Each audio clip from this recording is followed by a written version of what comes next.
Sylvia? Feel like you back in 4404? Yes. Could I just come down if I feel like it and shit? If I'm free and Okay, you already got an open invitation. We gave you that last time, buddy. Check out this flashback from the Artist Exchange radio show.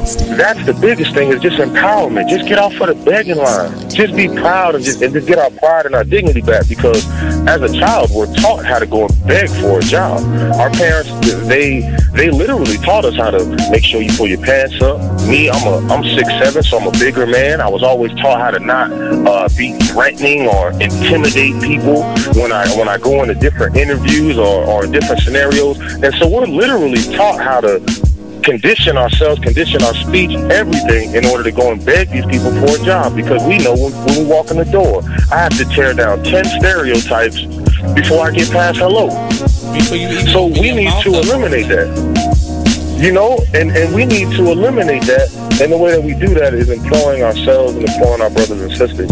And so that's our mission, is group economics, uplift ourselves, because I can't empower anyone until I empower myself, and change from just being willing, because it's in my heart and my passion to see my people succeed and see us do better and change the social order, because I know that we are not supposed to be on bottom. I understand who I was. I know I didn't fall out of the sky and land on a plantation.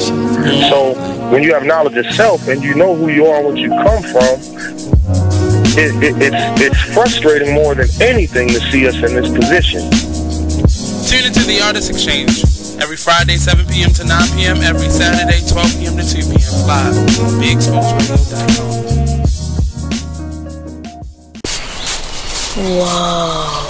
The moment my son saw a redwood tree. It's huge! Is the moment I knew that for him, You can't even see the top of that thing! even the sky has no limit. There are some moments only the forest can inspire. Find yours at discovertheforest.org. Learn about forests near you and discover cool things to do when you go. Your moment is out there. Find it at discovertheforest.org. Brought to you by the U.S. Forest Service and the Ad Council. I thought you was going to have my money today. Man, it is what it is. Then last week you told me your wife was cooking. Man, it is what it is. Then again, I don't think I want your wife cooking because you don't like it. Well, it is what it is. This Fly T Miles, also known as Tyree Miles, and Mr. Miles the writer. Hip Hop K. Check us out every Friday on Big Exposed Radio. It is what it is, 9/11. Are they ready to? I know they're not ready to accept it, but yeah, exactly. That's my whole thing. Check out this flashback from the Artist Exchange radio show. That's the biggest thing, is just empowerment. Just get off of the begging line. Just be proud and just get our pride and our dignity back, because as a child, we're taught how to go and beg for a job. Our parents, they literally taught us how to make sure you pull your pants up. Me, I'm 6'7", so I'm a bigger man. I was always taught how to not be threatening or intimidate people when I go into different interviews or different scenarios. And so we're literally taught how to condition ourselves, condition our speech, everything, in order to go and beg these people for a job, because we know when we walk in the door, I have to tear down 10 stereotypes before I get past hello. So we need to eliminate that. You know, and we need to eliminate that, and the way that we do that is employing ourselves and employing our brothers and sisters. And so that's our mission, is group economics, uplift ourselves, because I can't empower anyone until I empower myself, and change from just being willing, because it's in my heart and my passion to see my people succeed and see us do better and change the social order, because I know that we are not supposed to be on bottom. I understand who I was. I know I didn't fall out of the sky and land on a plantation. So when you have knowledge of self and you know who you are and what you come from, it's frustrating more than anything to see us in this position.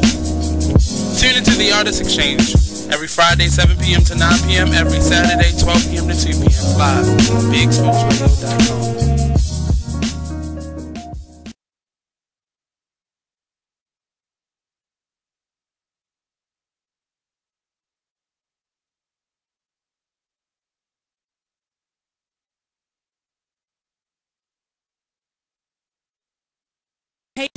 And the guy, my friend was like, hey, there's a young lady walking down. He's like, hey, you should go holler at her. And I'm like, nah, man, you know, I'm a shy guy anyway, so I'm not going to do that. But he's like, no, do it, man. Go ahead, do it. So I said, hey, how are you? She kept walking past, and my friend also yelled out something as well. So she had stopped and she had looked at us or whatever, and she said, this was the day before Christmas too. It was so bad. And she's like, God damn it, it's Christmas. Like, leave me alone. And I'm like, what's wrong? I'm just trying to talk to you. You know what I mean? Like, I'm literally trying to talk to her. I'm catcalling. And I'm thinking, like, you know, it's funny. You know what I mean? I'm literally thinking, this is a couple years ago. I'm literally thinking, like, this is funny. This is funny. Huh? You know what I mean? Like, whatever. We get into that bar and she's there.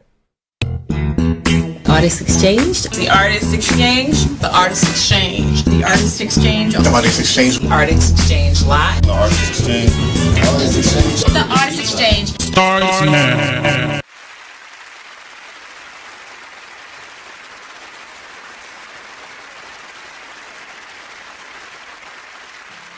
Defending yourself. Here lately, the word is how difficult and how rudely I treat people. Will Packer, John Merritt, Roland Martin, oh, and let's not forget Gary Owens, is speaking about my character and that I'm rude and nasty to people. Now, Will Packer said on the set of Almost Christmas, I was so nasty and mean to his hourly employees. Careful not to say the cast because he knew that was a lie. But with the hourly employees, back then we interviewed them because we knew that William Packer would try to pull this. So I want you to be brave enough to swipe left. It's 3 interviews thus far because we actually have 20 of the background professionals with the EPKs, with the sound, lighting, with all of them, so they can tell you how my character and behavior was on that set. When you see the proof, then what do? They keep coming with rumors, we keep coming with receipts. What's your experience working with Monique? Oh, man. Monique is like probably the most humblest person I've probably ever met. Just a joy, everything, brings light in the room, shakes everyone's hands as soon as she walks in, no matter what. It's just a really joy and an honor to be working with her and to be in her presence. I love Monique so much, you know, and respect her art. In a few words, she's a person you always look forward to seeing when you come to set. Definitely. Because her energy is very, very, very... Greatest person I've ever met so far. Always hugging everybody, always making people laugh. She worked with my idol, Bernie Mac, and she told me so much about him. And it's just a great experience working with her, on and off camera. That's my experience. Thank you.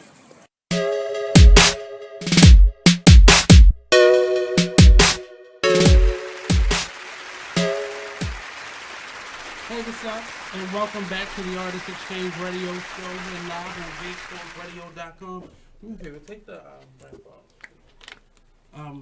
So we're back here on this awesome Saturday morning. Normally, I'm going to tell you, since I got here, and this show used to be from 10 to 12. So just imagine, like, the idea of me having issues with 12 to 2. So Saturdays are normally crazy because in my mind, I'm stuck on 7 to 9 since I got here. And the time has always been 7 to 9 on Fridays, 12 to 2 on Saturdays. But it's still strange because I think I have more time than I really don't have. But it works out. So we're here. We're live. On today's show, we have Mr. Laytrel Moore. He's a rapper, singer, musician. He'll be joining us. And then we have Mr. AJ Hayes, Antonio Hayes. He'll be joining us shortly as well.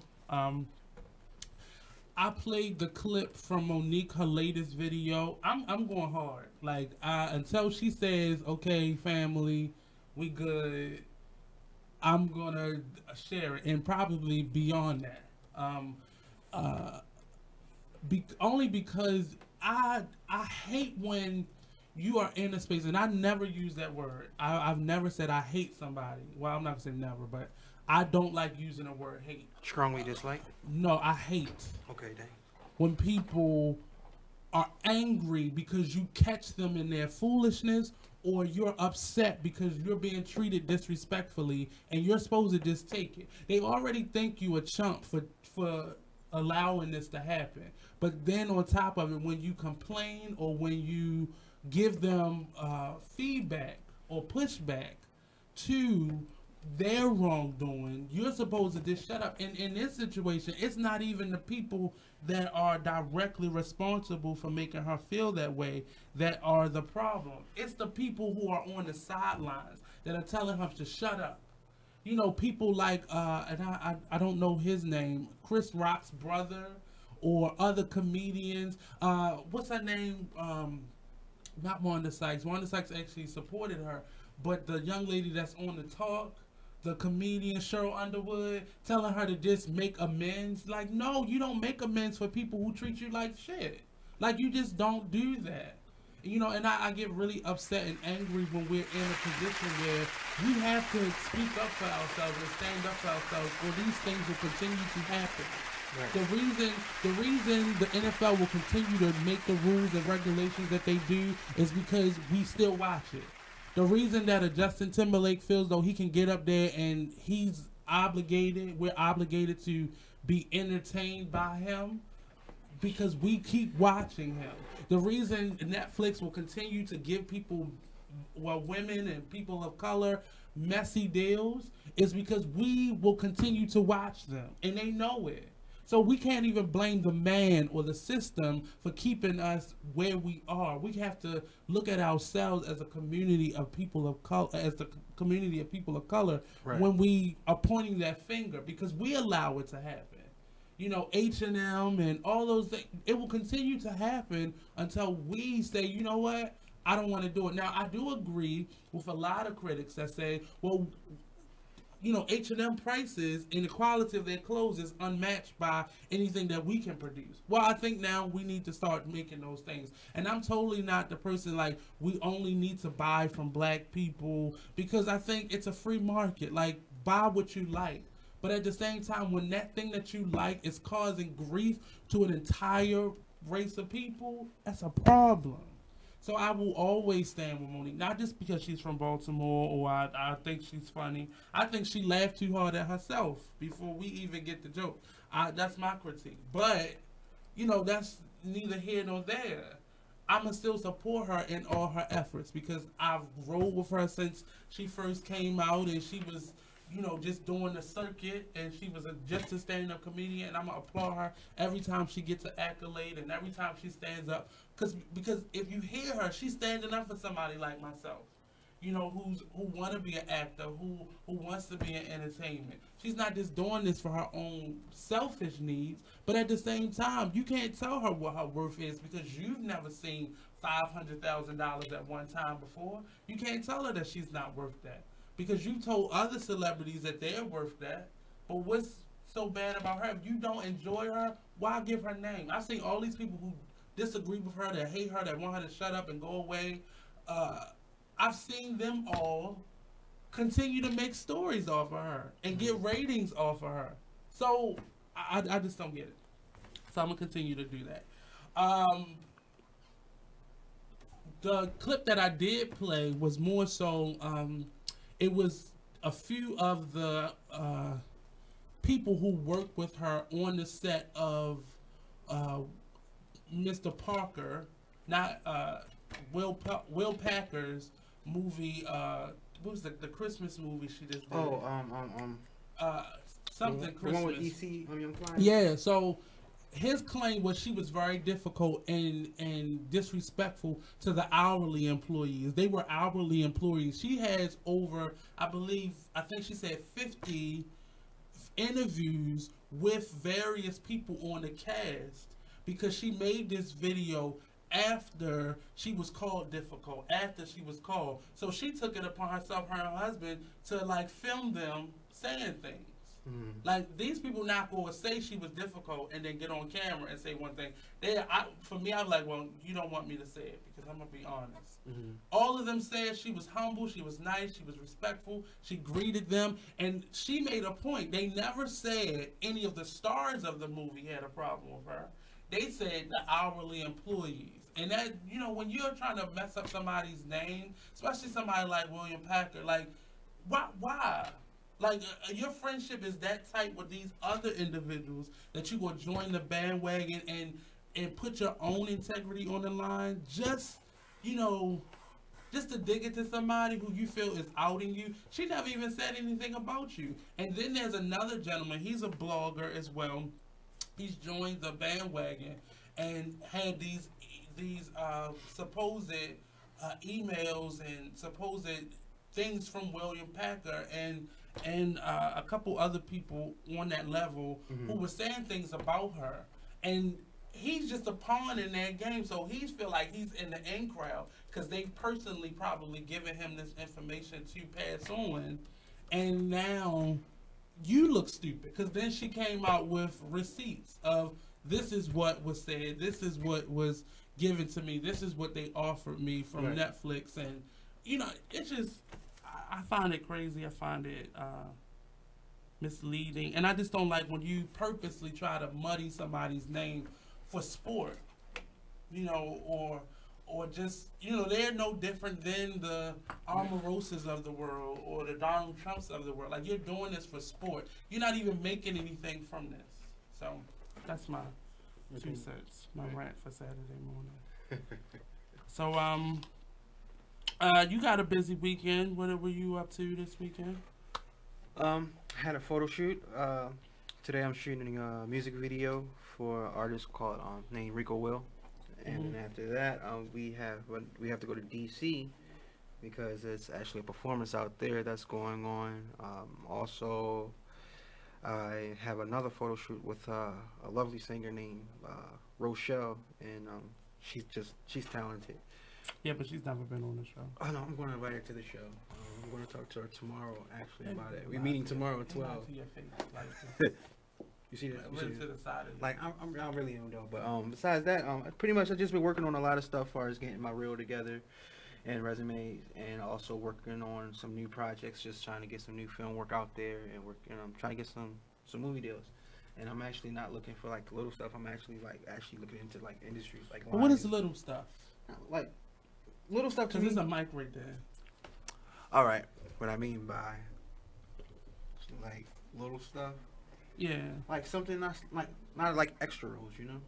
It's not little, but you just called it little. Oh yeah, I did. So just things that's not really making it serious. Like I'm looking to make change, you know. Just we can hit him. We can just better in the career. Just only reason I point that out is because we get to a point where we say those things. The issue with Monique is people feel like she's trying to push away small stuff. But Precious was something small. It was an independent film. It only had a budget of like $15 million. That's nothing. Right. It made 3 times that amount. Right. You know, plus some. Girls Trip was small. It had a tiny budget, and it super exceeded any reasonable explanation and made over $100 million. So I just, you know, when we look at small stuff, like what's small? Like stuff that's not paying you, or stuff that's not paying. Right. Would that make? But what does it? You know, what can it do for you? How much ownership? Because Monique said for, I believe it was for the Bluebird, is it Bluebird or Blackbird project? Like she's EP of that. So being EP of some of those movies, being EP of, so she made $50,000 for doing Precious. That was how much they paid her to do that. But she got an EP which gave her 5% of the back end, which means that after all the people have been paid who worked or contributed to that movie gets paid. Everything that is made after that, she gets 5% of the royalties from that. So when you do deals like that, so in fact she said up to date she's probably gotten $65,000, including what they paid her from that. So small stuff can sometimes equal up if you have ownership in it, or you create a deal where you say, well, I'll be on the producing end of it if you put me down as such and such. But not just the small stuff, because that negates most times our work. No, I don't mean it like that. It's just. I mean, but if you did, it's okay. But I'm just saying, like, I didn't mean it like that. It's just like, you know, when you just feel as though you should move on to greater things. Right. See, but see the language though. It's the way I'm using the context right, of how and I'm using it. That's this whole point. The reason I don't support Monique is because of that. I ain't trying to say it like that. I'm just saying, like that's the reason I support her is because of those types of statements. Because we can't negate. You know, work is work, and you have to put in the time and put in the effort, and all of that to make it work. But you do have to understand how. But like you're saying, like if you know your worth, you know what I'm saying, then why? Yeah, but if you haven't really paid your dues, what is your worth? Right. Because you want something, don't make you qualified for it. Don't make you deserving of the highest esteem for it right off the bat. People want to show up and get a paycheck and then do the work. Right. I'm just saying. I feel as though I'm qualified for what I'm okay, going, and you for what I'm going for. So, right. Yeah. And I'm not taking away your talents, but we're going to go to break, and we'll be right back here on the Artist Exchange Radio Show only on BigExposedRadio.com. Don't go anywhere. Only in the forest can you see this. But nothing beats the moment you see that. Cool! That's your child's eyes opening up to a world of possibilities. There are some moments only the forest can inspire. Find yours at discovertheforest.org. Learn about forests near you and discover cool things to do when you go. And you might just see this. Visit discovertheforest.org. Brought to you by the U.S. Forest Service and the Ad Council. Check out this snippet from the new season of Talk Lately with Monty when he rants about his staff. I agree. Can you come on. I told you stop touching that button. Why is it so loud? God. Did you turn one all the way up again? Do I have to come in there? God damn her. If it was going right, I would let you do your part. But I'm sorry, but it's just not functioning the way it's supposed to be. You're live on the air. I told you mind your business. Well, Monty, if I can comment on the Jennifer Holliday situation, I can. I know I'm live on the air. I'm sorry, 1 second. Okay. I know I'm live on the air. This is why this whole show is called Talk Lately. Anyway, let's get back to every Tuesday at 7 p.m. only on BeExposedRadio.com. You are listening to BeExposedRadio.com, the home of Talk Lately with Monty, every Tuesday at 7 p.m. Check out this snippet from the new season of Talk Lately with Monty about Jennifer Holliday. Anyway, let's get back to Yeah, well, what I wanted to say is that I can understand 100% where Jennifer Holliday is coming from, and that's sort of kind of where my 20% came from. When I basically came out and said who I voted for, I received a lot of backlash. Even on my own talk show, which comes on every Monday from 5 to 7 p.m., I was called a coon. But okay, yeah, shout out for the plug. But yeah, someone actually, they told CJ Bernie that I was a coon, and that really hurt me. I've been called everything from a fat whatever and everything, but someone actually commented on his Facebook I didn't even say that. That's kind of called me a coon, but it's it's crazy because I just feel like someone like Jennifer Holliday, I understand why she stepped down, but I'm kind of upset with her because I think she still should have performed. If you want to jump out there, then stand in your truth. Don't let no one stop you or change your mind about anything. And listen, no one put a gun to her head and made her sign on for that. But it just seems like, she was basically, she was bullied. But see, the thing about it is they will put a gun to her head to not do it. I don't think so. Well, that's what the threat says. You gotta tell. It's why it's called a threat. You don't know the hypotheticals in there that could happen to you. Why do you think she's not a well-known singer, so she's not going around with security. Since she goes to get her tracks at the mall, right? Pow! Right, but at the same time, we got a whole bunch of dead cats. Yeah, but like what she said in the footage, today on The View was basically it's not white people who was threatening her. It was us who was threatening her. Right. Where do you think she live? I think she live in Atlanta. Exactly. They gonna get her at the Ku Klux Klan mall and drag her by her hair. Her hair made a cat. She got the new weave. Business owners, need more customers? Offer fantasy sports contests and generate more sales. Restaurants, bars. Homegrown radio show. Oh, thank you. I don't want any company. Don't interrupt solo nachos. Yeah. For real. I was sitting with a friend at a restaurant. So we were at a restaurant, or it was a coffee shop, but we had a table to ourselves. This man came up and sat next to my friend. And for a second, we didn't really know what to do, so she got up to order another coffee. And this man had the audacity. This man I've never seen before in my life just sat there. He had the audacity to ask me, "Will you go order me a coffee?" What? I laid in. What? Yeah. He's like, go order me a coffee. Like, have you lost your mind? Excuse me? The older I get, the sassier I get, because you have to be. I don't want to be that way. I'm a nice person, but if I have to pull that out, I absolutely will. Yeah. So I told him, I'm like, frankly, sir, this is traditionally not what's done in a restaurant, and you're making me uncomfortable. I need you to leave my space. My friend and I went to the upper part of this coffee shop, which was like a rooftop bar. We were smoking hookah. You are listening to BeExposedRadio.com. Hey, what's up, and welcome back to the Artist Exchange Radio Show here live on BeExposedRadio.com. It's like it's in my face, like it's like right there in my eye. So welcome back. Today's first guest is Mr. AJ Hayes. He's a writer. He's a publisher, right? Oh, you don't do that as much. I don't do that anymore. Okay. Only for the right price. Only for right. Yeah, for the right price. Okay. I can consult people on publishing. There we go. So won't you tell me what you do? You are the expert. So let us know who you are and what you do, and then I'll get into why you're here today.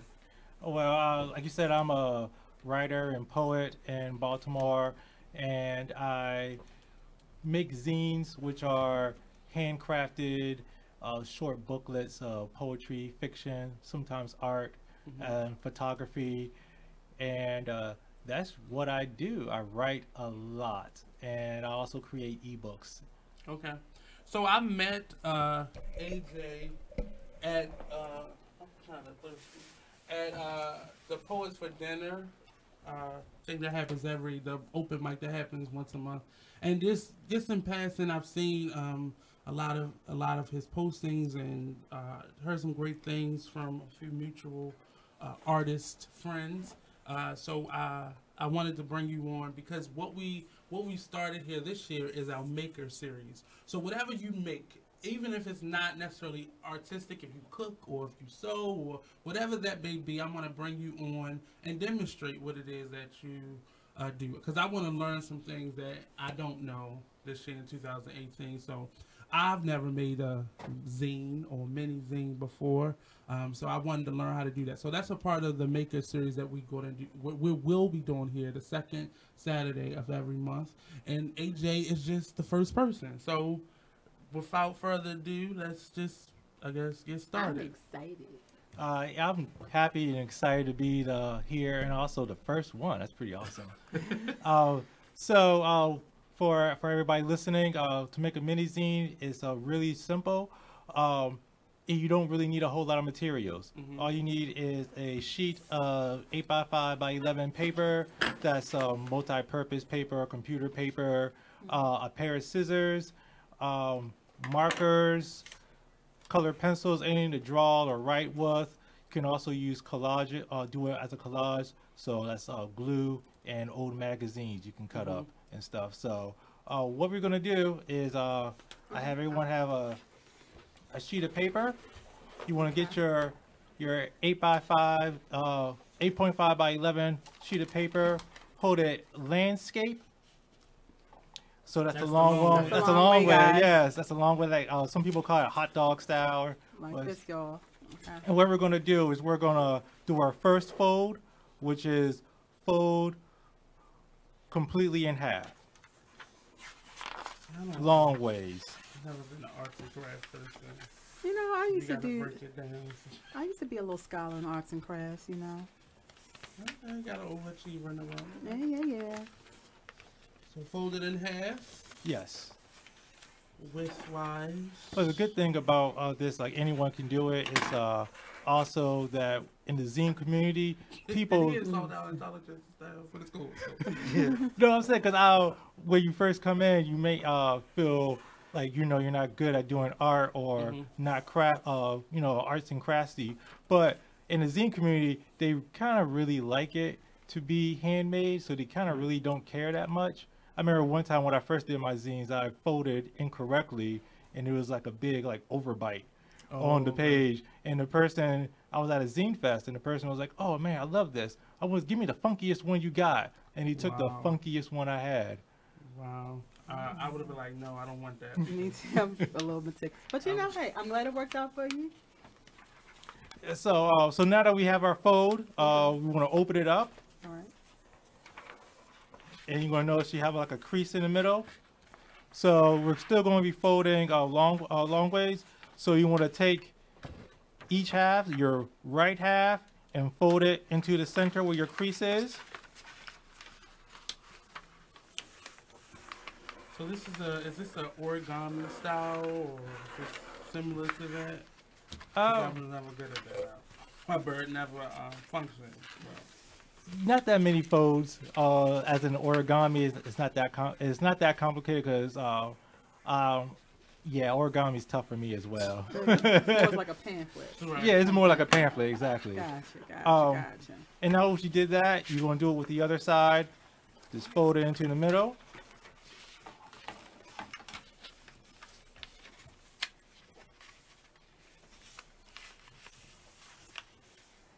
And once you have that done, you just want to open it up. And now you have 4 panels. And what we're going to do is go from top to bottom or bottom to top. Okay. And fold again. All in half, yes, from top to bottom or bottom to top. Just fold it in half. What's going on over there, Nate? I'm good. Damonn having difficulty. Oh, I'm pretty fine. I was looking. If you fold it back in half, it's easier to fold. But then it's wrong. So I should have listened to it. See, we got the 8 squares over here, homie. Yeah. So now you have 8 squares. That's front, back cover, and 6 pages. So what you want to do, you got our final step, is to fold it again in half the first way you folded it. So you want to go left to right or right to left, and fold it. And you're going to make a little edge. Let me see that. You say fold it. Fold it landscape wise again. Yeah, left to right. Okay. Like so our first fold. But in the center. Yes, left to right. Okay.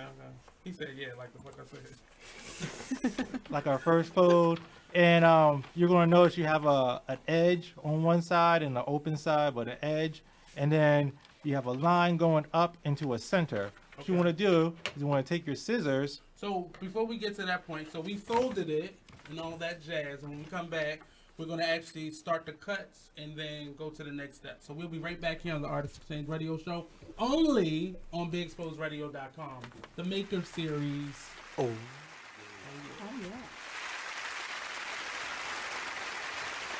You're listening to BeExposedRadio.com. Hi, I'm LeVar Burton, and I'm proud to be a book person. How do I choose a book? Sometimes it's the cover. I said he's dead. 6 years after he passed away. I said he's dead. Even as a comedian, if I say a joke and it just might not fit your cup of tea, but it's mine. Are you thinking about getting your GED diploma? Well, here at the GED Pep Talk Center, we've got a number of pep talks that can motivate. You are tuned in to BeExposedRadio.com. Not what's going to happen. That's exactly. Do y'all think that we're about to go to war with North Korea? We're going to get tracked down, huh? Do you think North Korea is going to bomb us? Is it going to be like a nuclear? Probably. No. Probably. We lost all our allies. Yep. All of them. All of them. Now, is that because of Trump or is that something Obama did? Because of Trump. He purposely lost them. He said it too. He doesn't want to. All the people that don't like us now, there are nice pictures of Obama meeting with them. She said, also look at his past campaign. Most of his endorsements were from the Klan. Y'all about to assassinate me. My phone, my hair keeps getting tangled up in this thing. But I have read this plenty of different times that the Klan, oh my God, y'all about to yell at me so bad. But just tell me if I'm wrong or right. Did they or did they not endorse Obama also? No, they did not. Was that a rumor that I heard? Yes, it was. I swear in my life I have heard that the Klan has endorsed Obama. I'm dead serious, yo. Like, You better Please, be careful leaving can out of somebody here. Google that for me? I'm dead serious. Like I read No. somewhere. I think it was like when he ran back in. You want to meet his parents? These are his parents. Says who? Crystal Renee Radio. So, since we're talking about the book, can you give people a synopsis of what the book is and what is and what the name? What's the name of the book again? And then what it's about? The name of the book is From Trial to Afflictions. More than one, because there were more than one afflictions. Yes. The book is talking about, actually, it's my life story. And I have to add in there that when that prophet told me. You are listening to BeExposedRadio.com. Welcome back. I'm your host, Nate, of the Artist Exchange Radio Show, and I got Mr. HullyWood in the building. How y'all doing up there? Miss Ashmiá Mac. I don't want to mess up our dating life. You know. And then our guest for the day for our first Maker series is Mr. AJ Hayes. He has been showing us the first steps to making a zine, and we've done the folds, but now we get to play with the scissors. All right, so now we are have our fold in half, like our original fold, and we have a edge on the side and a line. What's the edge on the side? What you mean edge? The edge. We have a folded edge. Okay, I'm saying a book fold. Okay. Right. Okay. And then a line going up into the center. Okay. What you want to do is take your scissors. Well, you gotta make sure you fold it like this first. Okay. Fold it in half. He's real serious. So and then you want to take your scissors. Okay. And you want to cut. So cut the folded side. Cut the folded side. You want to cut in the center, up to the center point, and that's it. Thank you. That's how nice I was in arts and crafts when I was short on supplies. Can I hold your glue stick? Give him googly eyes. Mm-hmm. So we can share so you can keep demonstrating. So we cut the first fold. Yes. So with that's being done, you open it up again and hold it landscape, hot dog, long way, and then you fold it top to bottom again. Top to bottom. And you can hold it at the sides, so you hold it on the left and right sides, and it's doing exactly that. That's exactly what you want to do. You want to push it together, and you'll form a book. Okay. It's the rock. And then you can. Sometimes I use it on a flat surface, and just fold it down. Fold all the sides together. Yes, because that's how your book. I missed it. Okay. You did just like this one? Sure. So they not naturals like me. Sorry. So you got it. You're holding it right, and you just push it together, the pages together, and it turns into a book. You can fold them just like that, just like how you're holding. Or sometimes I put it flat on the table to get the better, to get a good crease. Like this, and then bam, bam. Yes, exactly. So you have a book. So there you go. You have a book. Okay. This is just reminding me of class time, like school. Like I was always the first person. So sorry. Nice. First one in class. Yeah, sitting in front of class. Kind of the smartest. It's cool. It's cool. Oh yeah, I know what I'm going to do. So what's the next step? We created the frame. Yeah. Next step is to decorate it. Decorate it. Okay. You have a front cover, and you have 6 interior pages and a back cover. Okay. And I like to. There's 2 ways you can work on it. You can work on it in book mode, as it is right now, or you can always open it up and then work on it panel by panel where it's open. You just got to make sure you remember which page is which page. So just keep them folded. I'm keeping them folded. And no mistakes. No mistakes. And when you're finished, there's also a pretty cool thing that I saw is you can make a poster on the back. Oh, and what you mean by poster? So when your book is only one side is going to be is going to have the art on it, and on the back of that, when you open it up and flip it over, so the inside of it. Right, you could do a whole other little art. You could make a poster. You could do like a second zine inside there, so that when people open it up, he has something special. Gotcha. And you know what this remind me of? Remember the little Oh yeah, the little rock. One, two, put the little what they call it, the fortune teller. Oh yeah, That's what yeah, it yeah, remind me yeah, of. yeah. Okay. I'm getting 4-page letter vibes from this one. You know. So we can just start anywhere. So start with the front cover. Do we want to start with the front cover? you can start anywhere. And also it's a great thing you can duplicate these really easily. Just go of a home computer. When you're finished, you can open it up, copy it, go to Kinko's or something, or any copy center, and you can copy it, and then all you gotta do is just fold and cut what are your duplicates. And I did bring along some colored pencils and markers with me if you would like to work on it. So while we're working on it, so we can pass out some of the markers, I'm going to actually start interviewing Mr. AJ Hayes. And then hopefully by the end of this, we're going to have an awesome zine. So how long have you been making zines? I've been making zines since 2013. That was my first one. It's called Look Upon. That one is poetry and digital arts that I made. Okay. And I put that one out on as a full-size zine, and it has different colors on it. So the cover is different colors. So there's like a red cover, pink, orange, and yellow. And it was my first time, and I just wanted to do something special, and it was different because I've been reading and looking at zines for a number of years, and I felt like what I did brought something new, and a lot of people inside the zine community said the same thing. So there's a whole, like you just said, community. That's serious. So there's a whole community of people that just like to do zines, and I messed up already. So what I'm gonna do is my surprise is gonna be that's gonna be right. See, You got it together. I got it. So so the community is this comparable to like comic books, and is it that strong of a community? Yes, even zines come as comic books. So there are even zine makers who make comic books as well. Wow. Photography books.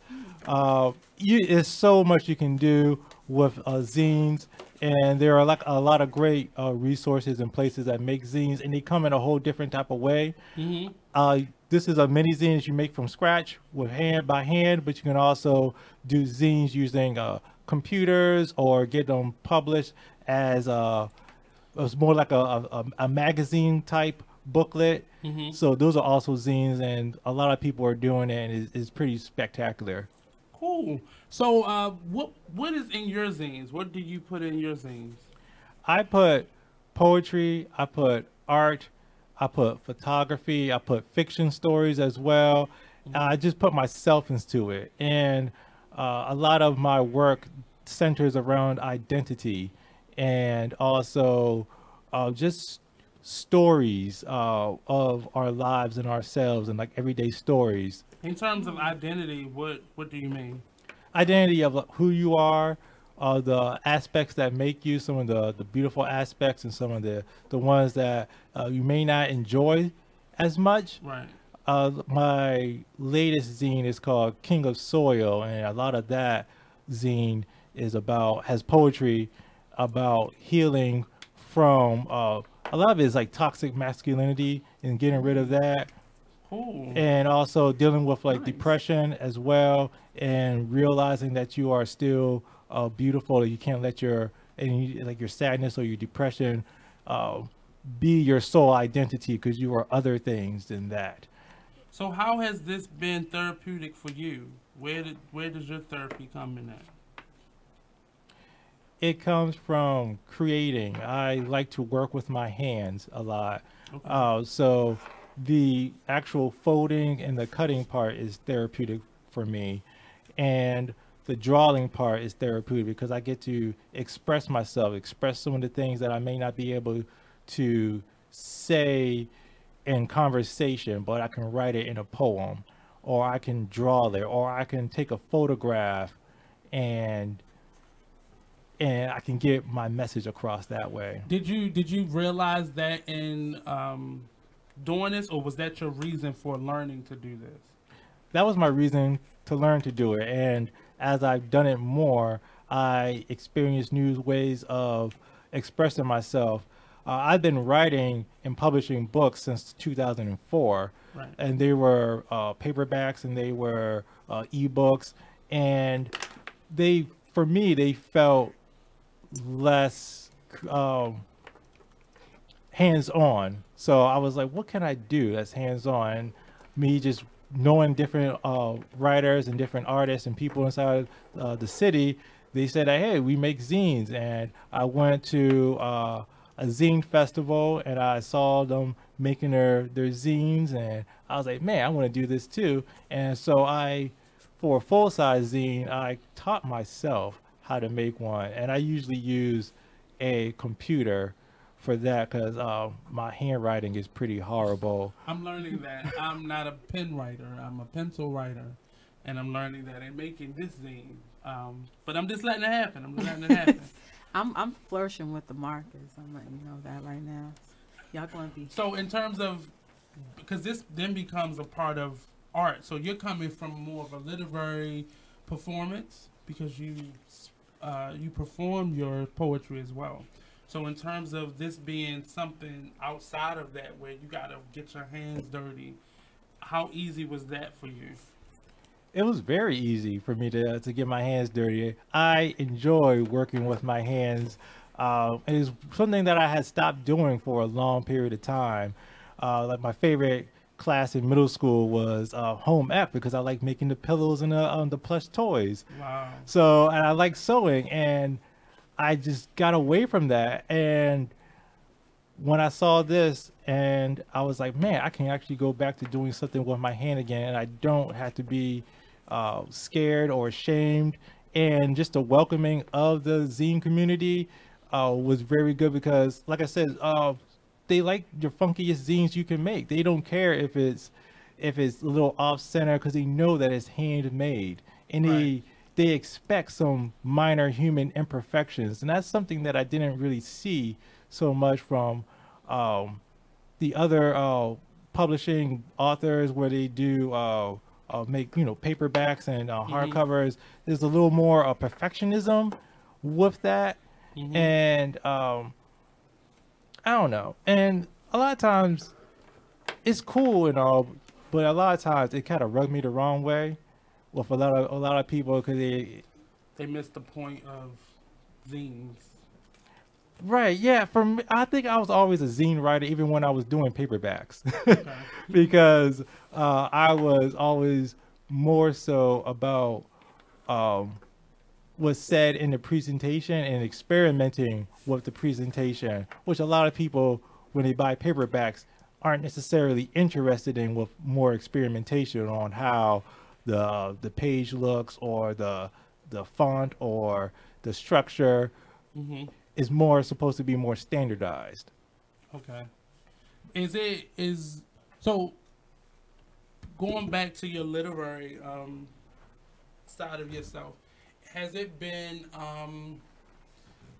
easy kind of combining the different, because to do zines you have to be more concise, whereas though if you're writing a novel you can elaborate versus a poem where you have to be somewhere in between. Like, how has your different sides of yourself kind of overlapped, or do you keep them totally separate?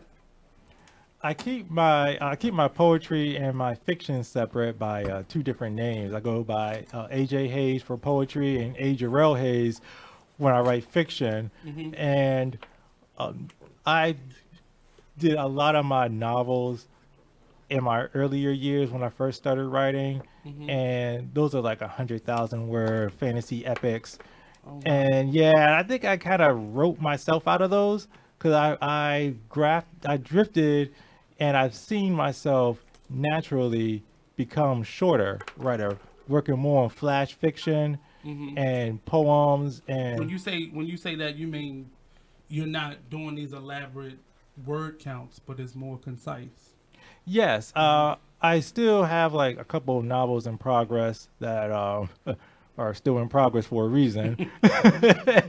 But I just feel like it's just a natural inclination of me to do shorter works, and I always felt like as myself as a writer and as an artist, I want to go where I feel natural and comfortable. I don't want to force myself to have to do anything. I don't want to have to force myself to turn maybe something that should be a 2,000 word short story into a 3,000 word novella. I just let the piece write itself, and when it says I'm done, then it's done. Has it made it easier for you to write when you choose that path versus you gotta get every single thought and idea into that book? Or does it take the pressure off? It takes the pressure off, definitely, and also it makes me more freer in a sense, as I also know that I don't have to get every single thing that I need or want to say inside that one book. Because guess what? There are always other books to write. And part of my anxiousness as a writer is feeling like I have to put everything into it. I've been trying to write a book for a number of years, and I finally was introduced to a writer who kind of sit me down and was like, what do you want to say? Organize that first before you even think about the book being complete. And just get down all the ideas that you have. And then when you start itemizing things, you realize you got about 10 different books sitting in front of you, opposed to trying to get all of that. I hate reading a book where you feel like the author was just jumping around and trying to, it was like 30 characters in a book and all of their points of view are being talked about and it's from their it's just, I can't read like that. Like my favorite book is A Color Purple, because it's kind of 2 points of view. It's her and her sister talking, but it's so simple and it's so that's a zine in and of itself. The book Color Purple, because it's written as a journal entries, but it really is so simple. And it's not that my mind can't control that, but as a reader, you want to see pictures and you don't want to be flipping through a Tel Aviv. With one of those TV shows where telenovela. Telenovela where there's just so much going on. Like a reader should, it doesn't even have to go from start to finish, but it should be easy and your mind should be able to flow through and see the pictures. But we're gonna come back and I think some of us are finished. I'm almost finished in this watch. It's gonna blow y'all away. When we come back, we'll have more with Mr. AJ Hayes and the Creative Makers series here on the Artist Exchange Radio Show. Don't go anywhere. I'm almost finished. It's not the best.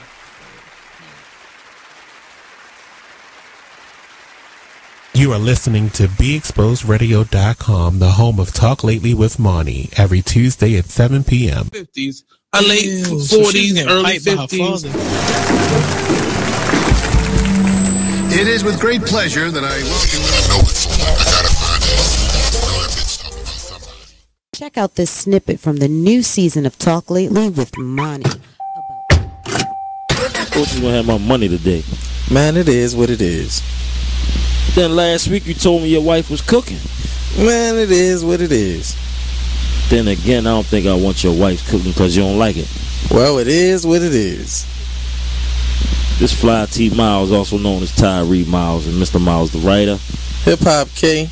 Check us out every Friday on Be Exposed Radio. It is what it is, 9/11. Are they ready to? I know they're not ready to accept it, but yeah, exactly. That's my whole thing. Like, how many of them are really ready to think about it like that? None. You know, like I think the problem is I don't even know how we got here, but it's inbred. You're not born to hate people. You're not born to distinguish between black and white and Asian and Hispanic. That's something that you're taught. You're taught.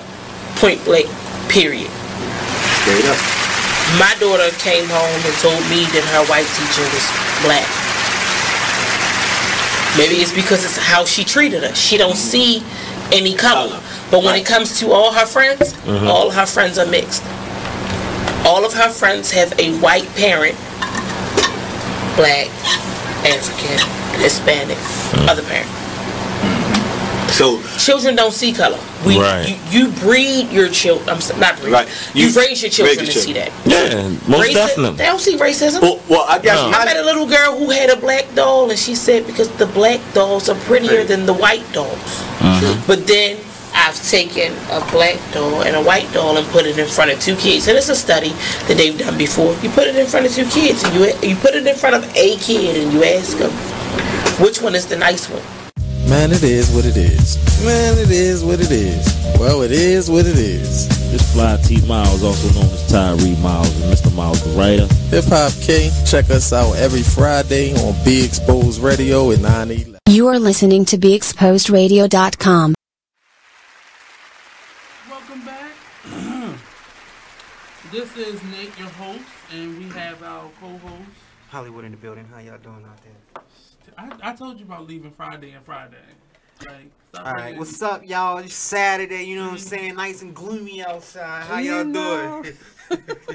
He be trying, like, it's Valentine's Day, so he probably trying to, like, you know, I get that extra. I gotta get that ready, you know what I'm saying? Right. I can't stay hell sometimes. Like, leave Friday tomorrow and Friday, please. But we're here with Mr. AJ. I'm sorry, and Ashmiá Mac, how y'all doing? Okay. You know. So we're here with Mr. AJ Hayes. He's creating mini zines around the world. So you gotta put it out there. You gotta speak it into existence. You know. So he's our first artist or individual here on the Maker series on Artist Exchange, which will be every second Saturday.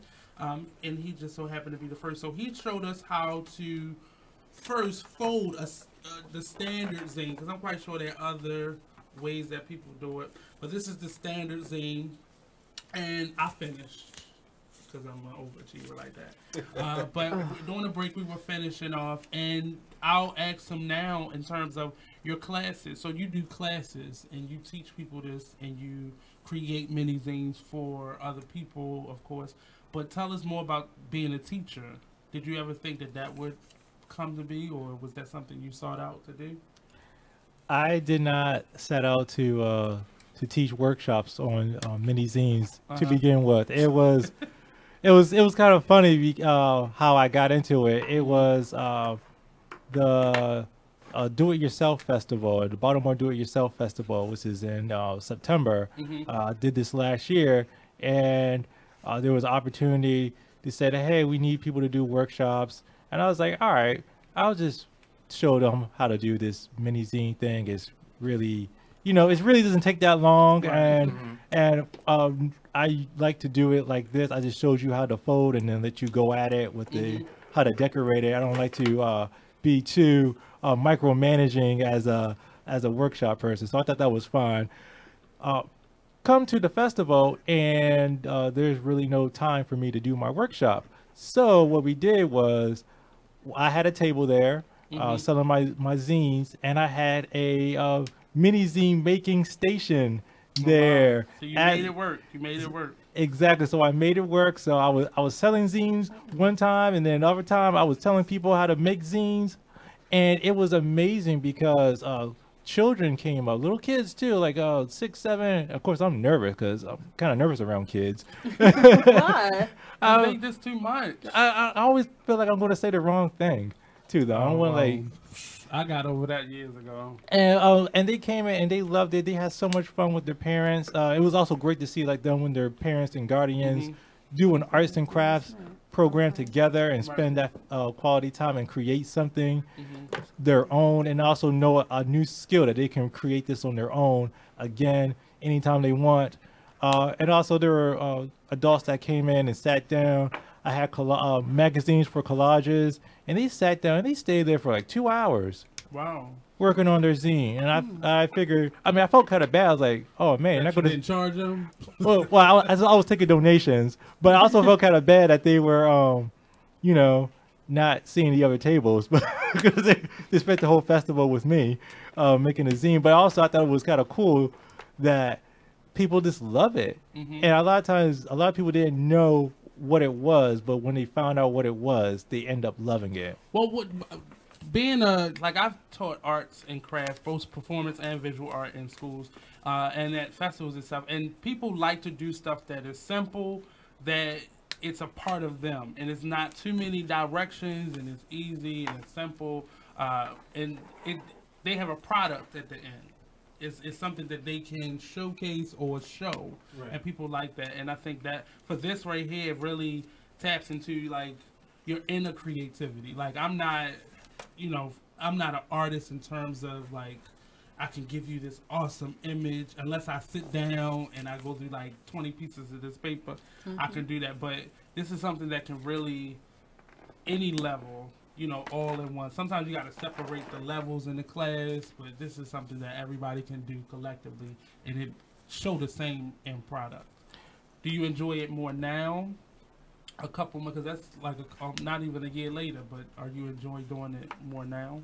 I really enjoy it more now, and I learned so much from the participants of the workshops. I think that's another amazing thing, because you know, you come in and you're the presenter, and you may think, you know, oh, I'm the master, I know everything.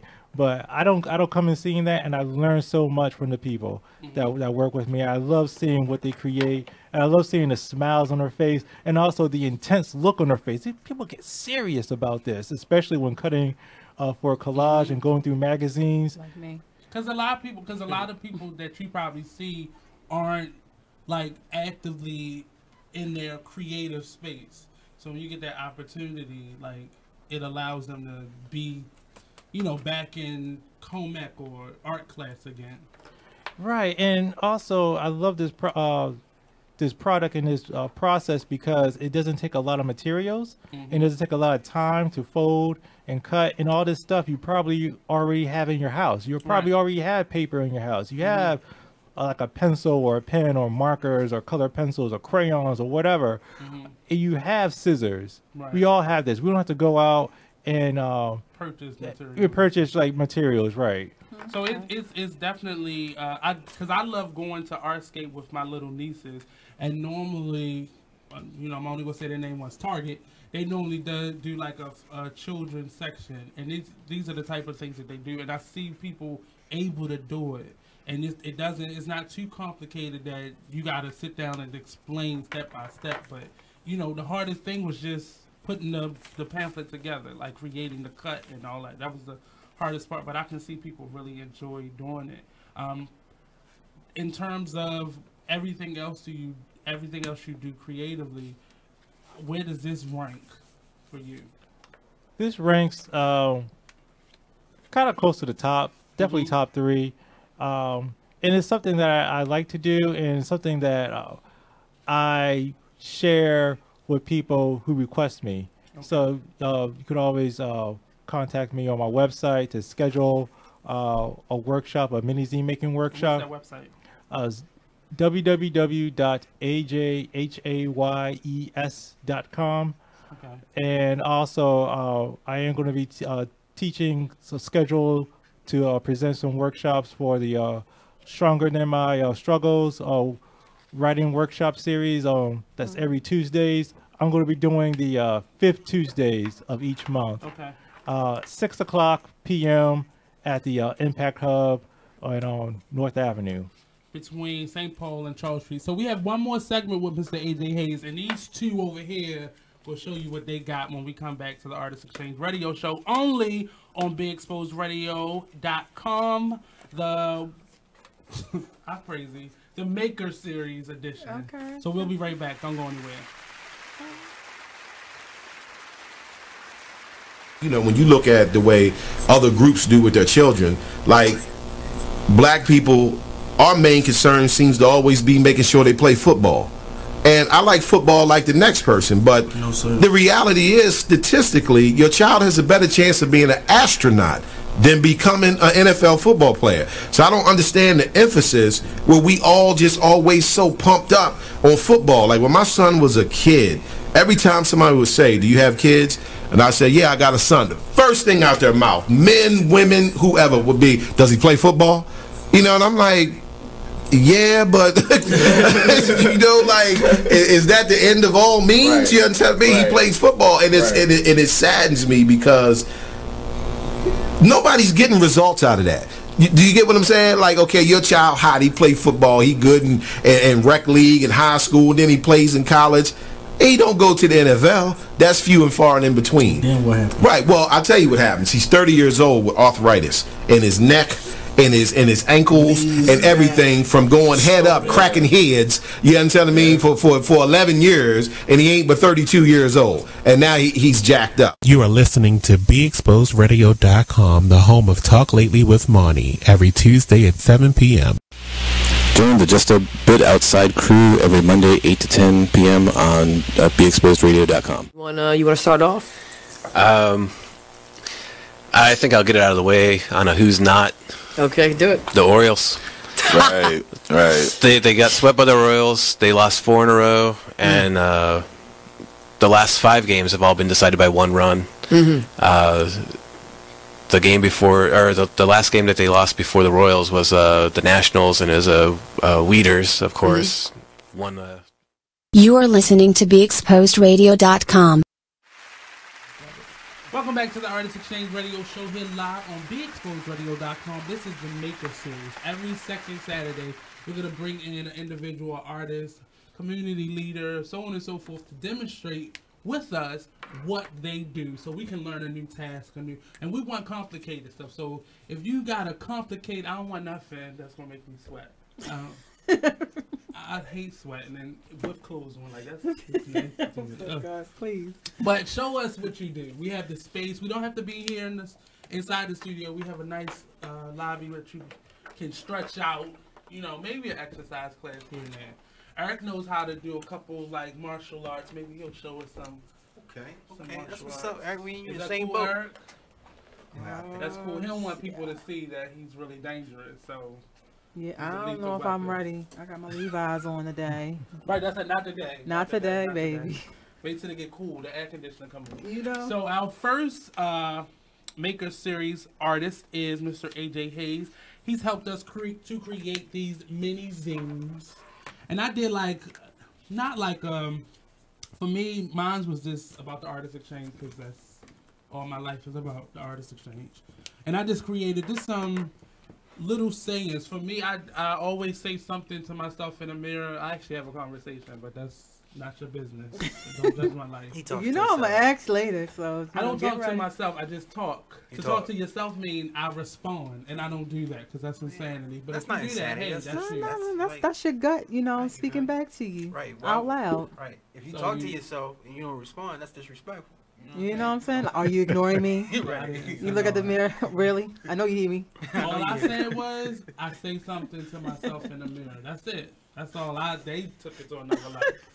But that's what mine was more so about. So I just created this little sayings: peace beyond measure, live, love, laugh. That's what mine is. And then I created just a mini, advertisement on the back for the Artist Exchange Radio Show. And AJ just said before we came back from the break, this could be an awesome business card for yourself. So something personal, because people don't write handwritten letters anymore. Because I don't think people even know what their handwriting looks like other than signing their name to something. Yeah. So I think this could be an awesome project to help you promote personalize things. So awesome. I'm going to get you to come help me because that's a lot of personalizing to do. Remember you said that. But let's see what you all made. Let's see you first. I did. I showed everybody. No. Read on it. What's going on? No, I said it called Live, Love, Laugh. Peace beyond measure. Yeah. Enjoy life every day. Live life on purpose. Yeah. I was trying to do the 3 words, but then I talk a lot, so kind of came out the 4. Be your priority. I love me and you. And then the Artist Exchange radio show.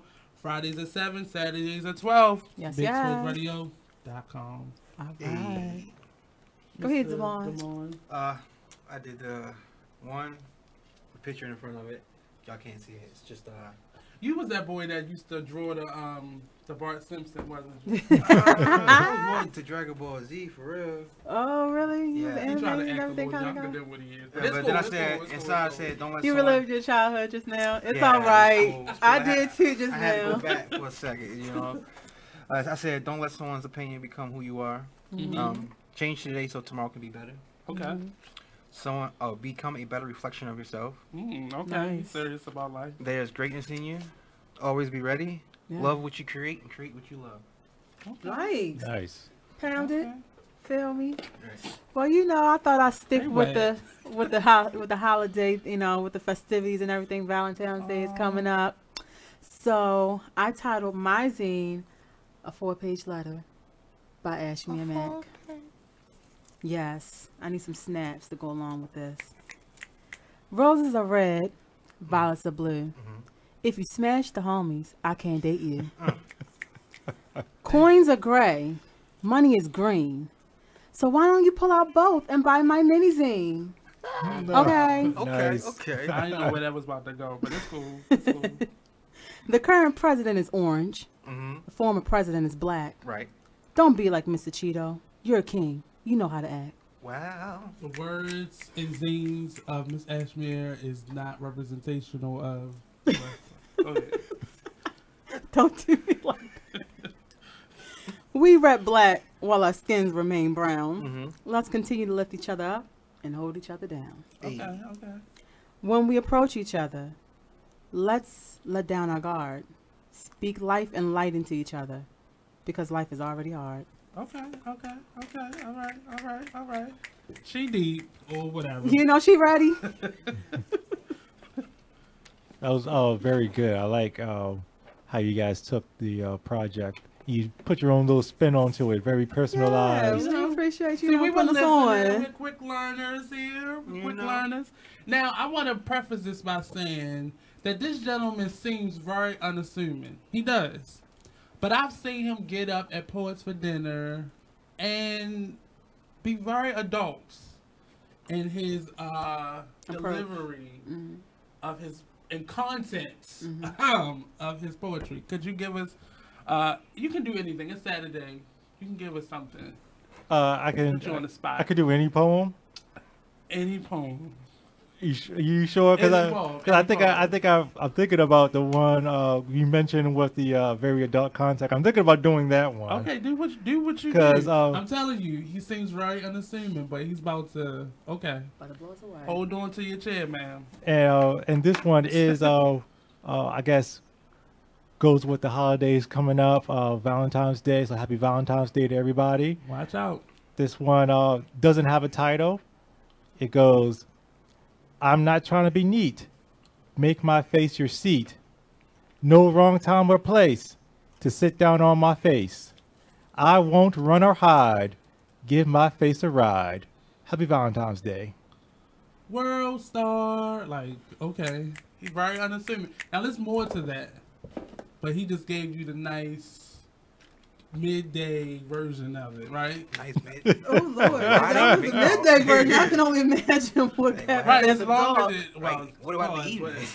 It's more to that poetry than he just gave us, but he was trying to be nice and professional at the same time. You but know, come to Poets for Dinner the last Sunday of every month and get the rest of it, ladies. He's available. So give us how we can contact you, your website, where we can buy your zines, send you a check or food stamp. Like, how do we get in contact with you? Definitely get in contact with me through my website. It's basically my hub. It's www.ajhays.com, and there you'll be able to get links to my Etsy store where I sell my zines. Okay. I love Etsy. And I also having a pretty special sale going on for February. This is Black History Month and everything. What about this? What's the word? I'm sorry. So it's 30. Selling it in February. Get it. It's 30% off. Orders of $10 or more. The zines are the full size zines are like $5, so get 2 zines for like $7, basically. And I also have a Patreon account. And what is that? Patreon is like basically like a Kickstarter, but like monthly contributions, and you support indie artists, and you get different rewards, including access to special writings from me. Oh, cool. Also get access to videos and my catalog of ebooks, which is like 20 ebooks, I believe, depending on how much you contribute monthly. Cool. And you have to send me that link. I do have a freebie this that I just Giving it released away in February. on my Patreon. That's free smoke, free smoke. It's patreon.com/AJH_books with an S. And the ebook is called Right On. There we go. And it's a zine, a digital zine of black writers speaking about art, writing, and liberation together, and how that they all play together. And I have quotes from Langston Hughes, from Alice Walker, whose birthday was just yesterday, and also the author of my favorite book, Color Purple. There we go. See? Connection. So I really appreciate you coming on. But our last, I'm not saying but, I really appreciate you coming on and being our first series artist for the Baker series. But our last question to you, because then we have to go, and then Mr. Laytrel Moore will be joining us. But your last question is, what advice would you give to your 17-year-old self? Not to prevent anything, but just advice for what's to come. Think hard on what you're trying to accomplish and stay that course. So plan. Be purposeful. Yes, be purposeful. There we go. So that's been another edition of the Artist Exchange Well, the first one. I said it like we've been doing like 30 of them. You gotta speak it into existence. That's right. So this has been the Maker series here live on the Artist Exchange Radio Show with Mr. AJ Hayes. Thank you again, sir, for joining us. Thank you for having me. Appreciate you. So definitely send us links to your work, and we'll definitely push it out there for you. And anytime you want to come back, come on back. Show us if you have any new books coming out. Definitely come on back and talk about them. And we'd love to do a live reading, because I'm telling you, he's very unassuming, but their poetry be... Oh, yeah. Knock me off my feet. He got her. Knock me off my feet. So we'll go to a quick commercial break, and then we'll be back with Mr. Laytrel Moore, our musical guest for the day. So don't go anywhere. We'll be right back.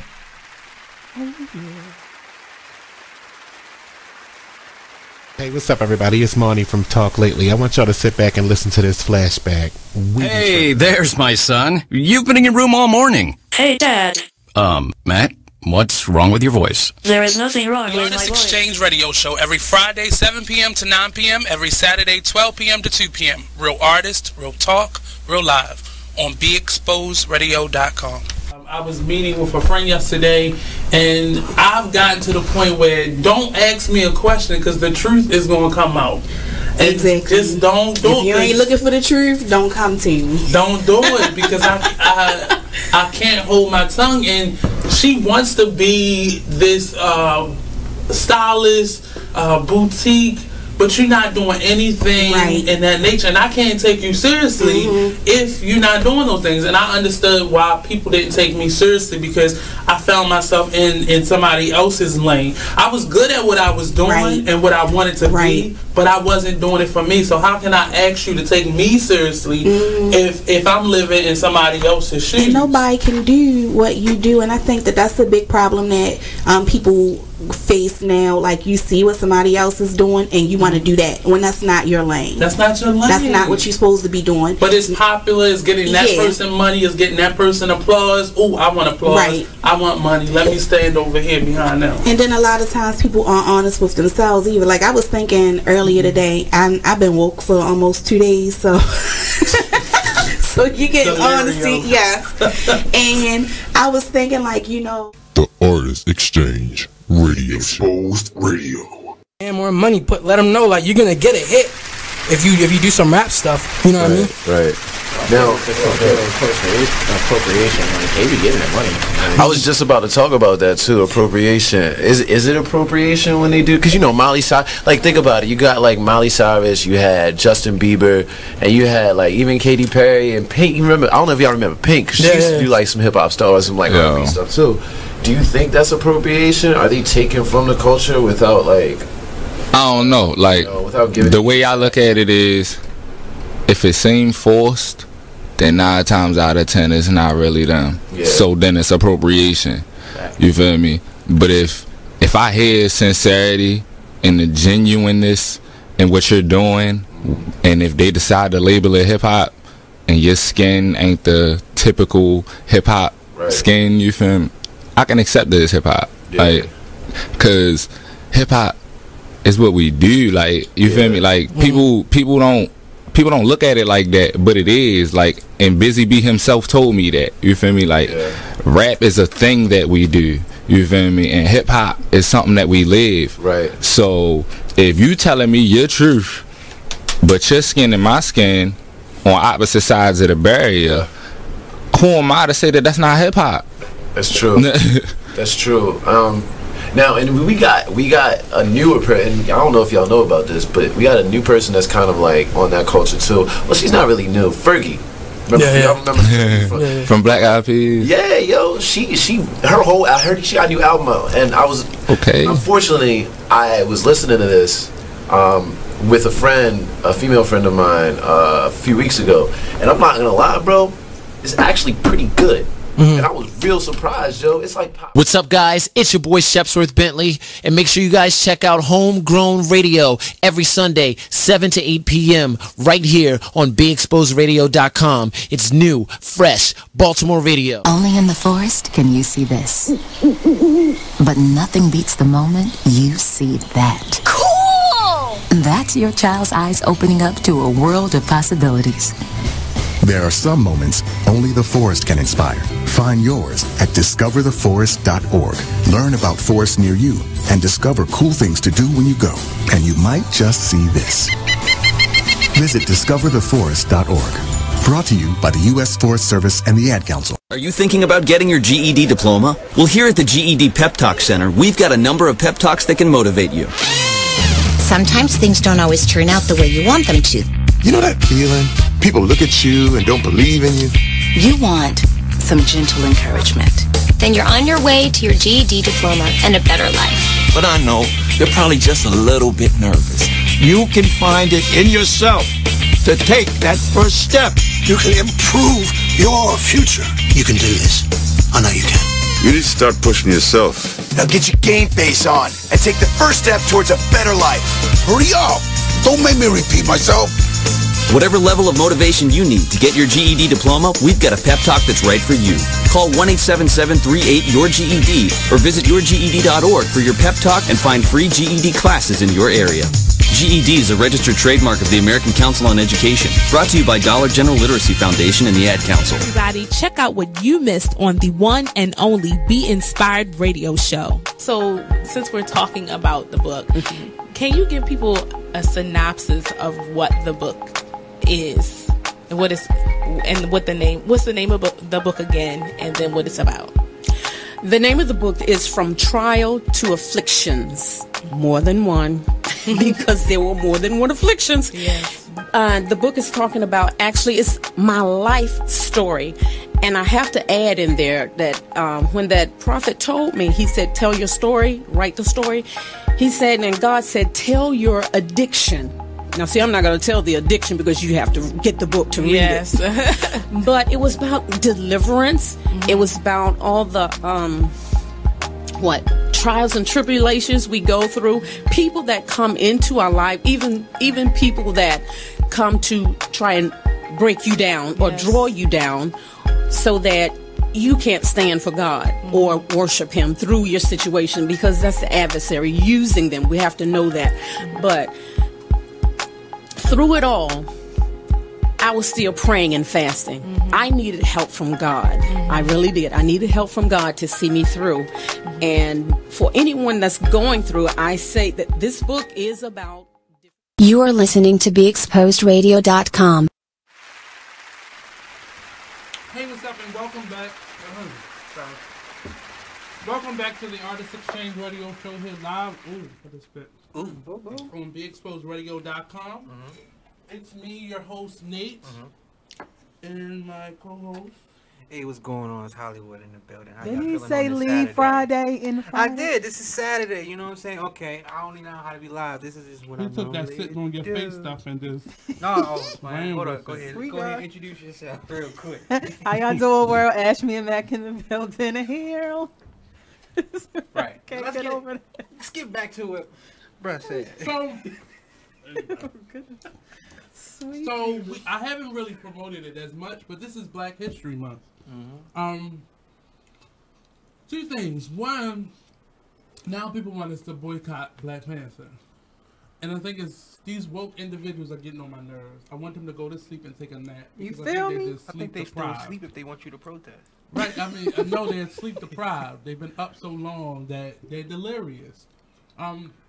Supposedly because and it came out, I think, around the same time that this Nefertiti image was being. Oh my God! Yeah, what the? They play big ball head games with that one. Yeah, come on now. Even during that time, it wasn't. I mean, she looked like she could be a black woman if they just made her skin darker.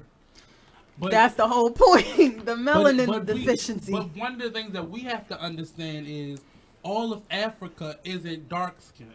Right. That's one of the things. And then the more north you get, sometimes the lighter the people are, because Egypt is right there next to, Europe, basically. So there was a lot of, the Middle East. So there was a lot of mixing and, travel didn't start with, Christopher Columbus coming to America. So they were always traveling and people coming on and dynasties. If you read into it, everybody wasn't of ebony complexion, so you can't negate it, but it did not look like a black woman. I have, family members that look like her. So, I'm just saying, like, we've mixed. We've always mixed, whether by force or choice, we've mixed. What proof do we have that Lady Nefertiti was lighter than me? Right, because think about it. It was a lot of sun, but it was sunny, and the skin, Well, there's no proof. They made her complexion that way. I mean, the bone structure and all that probably was on point, because you can't change that or alter that from a skull, because they created that actually from the skull. But the complexion, yes, that's a problem. They just added that themselves. Like, you know what? We're just going to paint this color right here. Right. Well, that went into, and then not only that, but then Matthew Knowles, Beyonce's father, went on a talk show and started talking about complexion and kind of alluded to that's why she was the lead singer of the group, because it was more acceptable for her to be the lead than, say, Michelle or Kelly. Anybody else. Well, because Kelly claimed herself as the second lead singer. Y'all saw that clip. You don't remember that clip? Yeah, but let it go. But it says a lot, and that takes us into colorism. And I don't want to speak negatively during any month about black people, but specifically during a month. And pause. Whether this month has 30 days or 31 days or 28 days or 30 days when it's a leap year, like, why are you complaining? Like, I've always heard that complaint. And they give us the shortest month. You have a month. There are other cultures that totally get eliminated, but you have a month that you are dedicated to celebrating your history, and you don't even do it. And you complaining about the size. You see, people just look at it as a month, but you gotta look past that. Sometimes it's more than just a month for us, Can we get to the point where, that's all that most black people know how to do is complain instead of just putting action into certain things? We complain and we make videos and we whine and until. And then the thing about it is, sometimes all that whining and complaining, it still doesn't make a change. Like, it seems like no one is never satisfied. No. Like, when it's hot in the summertime, it's too hot. Or when it's in the wintertime, it's too cold. Just be grateful. How dare you give us the shortest month? Let's just get not celebrating even. Like, you know what I'm saying? But let's just get into the point. How about this? Do something about it. Every month is Black History Month, if you ask me. Well, they don't see it that way, so that's the problem. Well, that's the problem. You should be celebrating your heritage 365. You know what I'm saying? 366 in a leap year. They don't think about that. They don't look at that. That's not important to them. It's not relevant. It's not cool. None of that. Right. So it really, it just went into the wrong idea of how to just stop. Like, just stop, because it's just it's negative. And going back to the colorism idea, it's, for me, I see it as real. It is, and sadly, within my family and definitely friends, Like, I have friends that are color struck. Like, they only date certain types of individuals. And I understand what your preference is, but I also understand why you don't date the other person. That's been understood. Right. Or, like, families that only date certain complexions because they want their children to come out a certain complexion, or the idea that dark skin is not appropriate, or is not the ideal, or is not professional. Right. You know, all those things go into us hating ourselves and allowing someone else to set a standard. We're sitting here enabling a lot of insecurities and have no idea the domino effect that it places upon, you know, everybody around you. But this is not an outside source doing it to somebody. This is you perpetuating that from within. Exactly, that's what I'm saying. And then it's a domino effect. You got to think about it that way. Like me, I've been faced with colorism all of my life, and it's not fair. You know, people assume, even as a child, that, you know, I think that I'm better than them. Or, you know, adults will look at me and be like, look at her. They put so much on her. You know what I'm saying? Like, they put on a pedestal. And it's messed up. And I'm not saying they're correct, but it's based on a personal experience that they've had with one or two people, and they just generalize. Right, I didn't choose this skin tone. This skin tone, you know, chose me. What can I say? And I get it. And that goes into what the Willie Lynch letter was, and how they separate you according to your class or your complexion or, you know, your sex. And it really just, it worked. And a part of me always thought the Willie Lynch letter was created by us. Now, I know a lot of people will like throw fire, stone, and bricks at me. No. But I feel like that was something that was created by us. Now, break it down, please. Well, the idea of what the Willie Lynch letter was this slave owner standing on his, you know, pedestal, talking to other slave owners on how to separate us. I feel like it was something that was practiced. It was something that was definitely done, but the idea of what that physical letter was something that was created by us. I really, and I say us, meaning somebody that looked like us, actually wrote it and began to share it, because I never saw that letter, you know, and it existed, but the idea of it was widespread when social media became a thing and a tool for people to be able to share their own propaganda. And that's just the way, because I see us doing it to us. They don't have to do it to us anymore. They don't have to separate us. They don't have to separate divide ourselves. and conquer. We do it to ourselves.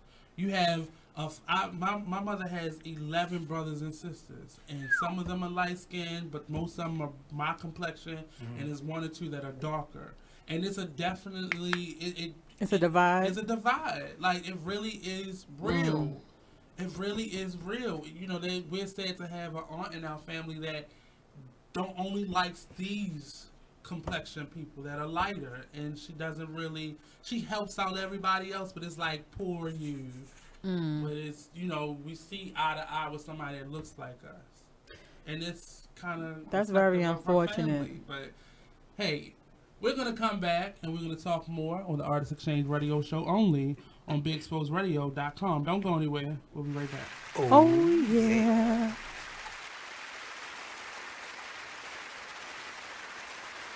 Y'all know what time it is. It is what it is. Radio show every Friday at 9 o'clock. It's your girl Love. Hey, what's up, everybody? It's Monty from Talk Lately. I want y'all to sit back and listen to this flashback. Are you thinking about getting your GED diploma? Well, here at the GED Pep Talk Center, we've got a number of radio. Well, if you made them, take care of them. Yeah, that's period. Real. You're right. That's the real deal. It's period. Right. And all that old money shouldn't go toward this, money should go to, if the child is with one of the parents 24/7, 7 days a week, you don't even come get your child every day. You come get your child once a month maybe, or once every 3 months. Right. You cannot dictate where that money goes, especially if the child ain't calling you about nothing. Now, if the child calling you every week, then you can question about where the child support is going. But if every time you pick up the child, they look nice, they ain't complaining about nothing, why are you worrying about where the money go at? It is what it is. Radio show. Yeah. Check out this snippet from the new season of Talk Lately with Monty. My name is Ruth Rusi. I'm a retired teacher. A late 40s, early 50s. He's dead. Oh, 6 years after he passed away. You are listening to BeExposedRadio.com, the home of Talk Lately with Monty, every Tuesday at 7 p.m. And the guy, my friend was like, hey, there's a lady, young lady walking down.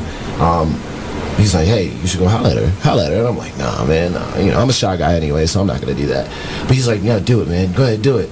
So I said, hey, how are you? She kept walking past, and my friend also yelled out something as well. So she had stopped, and she had looked at us or whatever, and she said, this was the day before Christmas, too. It was so bad. And she's like, God damn it, it's Christmas. Like, leave me alone. You are listening to BeExposedRadio.com. Hey, what's up, and welcome back to the Artist Exchange Radio Show here live on BeExposedRadio.com. It's me, your host, Nate.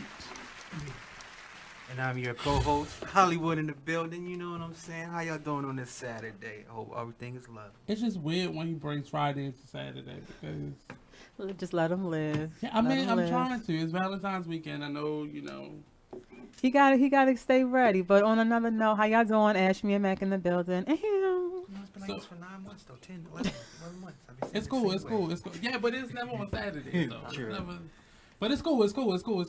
So we're talking more about Black History Month. We were talking about a little bit about colorism before we went to break, and just the effects that it has on us. I've seen it happen, but I think a lot of our complaints now, and one of the biggest problems is the millennials are meeting with the older woke generation, and just a lot of just complaining is going on, and a lot of anger and frustration.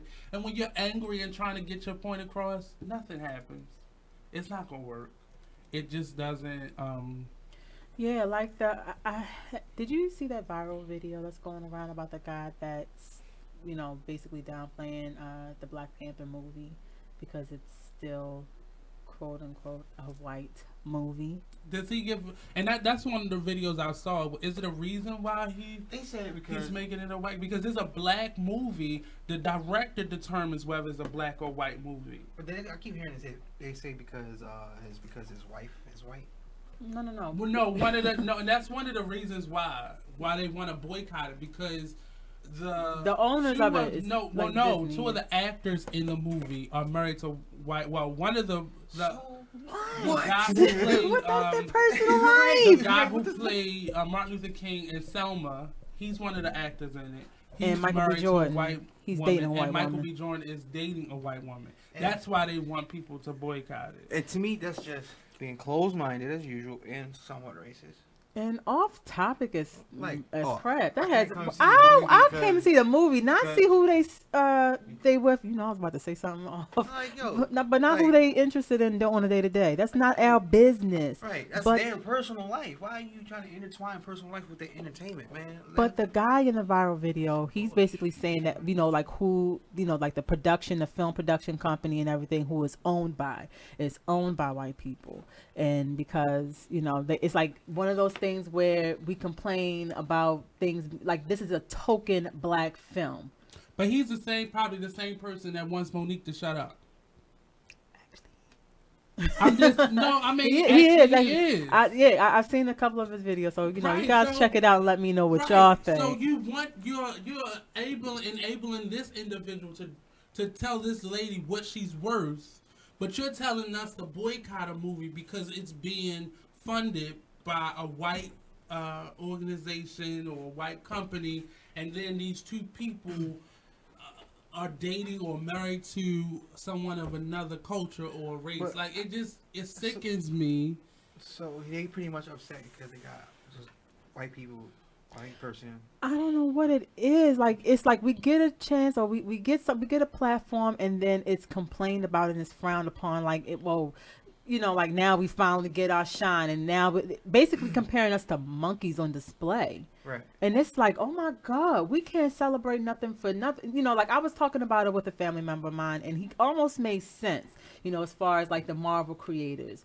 They're white, you know, they're white people, and all of a sudden they're finally giving us a chance. But look, that's how it was in the comic book world. finally had their chance when it came to Blade and all the other superheroes. Mm-hmm. So let's not complain. Let's just celebrate the fact that our time is coming right now. Like let's just stick to that. It really says a lot about where we are as like Black people, because we are complaining so much. Like yesterday we were talking about agendas, and you know, my new 2018 thing is, what's your number? I'm gonna do that. I'm gonna shut down every conversation. And we complain when people have a voice and an opinion that's different from ours. You can't. First of all, you should listen, because most of what they're saying is connected to what you're saying. And then we separated ourselves instead of fighting as a unit and really making change happen. So we're doing all this distracting. You know, in my opinion, he probably somebody that voted for Trump. So he's trying to distract us. Not Trump, baby. From what's going on. Like, we complain about stuff that's so irrelevant. Right. You know, I had this young lady I used to be friends with. You can't satisfy them all. You can't. I say female and male when I'm talking about other people, men and women. Mm-hmm. And she kept on pointing out the fact that I was using female, because female is not supposed to be used in reference to a human woman. And I see how you always call me or women females, but you always call males men males. I mean men instead of using males. And I said to her, I said, there are women out there being raped. There are children being molested, and you will argue on the fact. Mind you, I just bought your lunch. We ain't sleeping together. We ain't in no relationship. I halfway like you. You're only here because of my best friend. But I'm still being nice and cordial to you. I paid for your lunch. But you pointing out the fact that I'm using a word that we always use. Right. They're very sensitive over the context. You know what I'm saying? They're very over the use or the direction. I think that's what it is. Like it's when words. we check it on the application, it doesn't hurt your feelings. But when we're using it in a conversation, you're talking. I mean, I guess you feel like you're talking at me, but I personally don't feel that way. I'm a female, so if you say females tend to overanalyze about something, I'm gonna agree. But you because arguing over this. But yeah, and it's there just are like other things in your life that are more pressing. Yeah, I don't. Than me saying, like, I'm not saying females. If it's really incorrect, okay, let's get ourselves out of the habit of using it. But at that point, I was probably like 27, 26. Like, you have more pressing issues in your life, ma'am. I know you. You have more pressing issues in your life than to making them out wordplay me in this moment. What you mean, females? Right, females. And I think that's what it's getting into. Is that what you think I am? Hey, you always made me call you an unstable creature. You keep acting like that. You know, I ain't no unstable creature.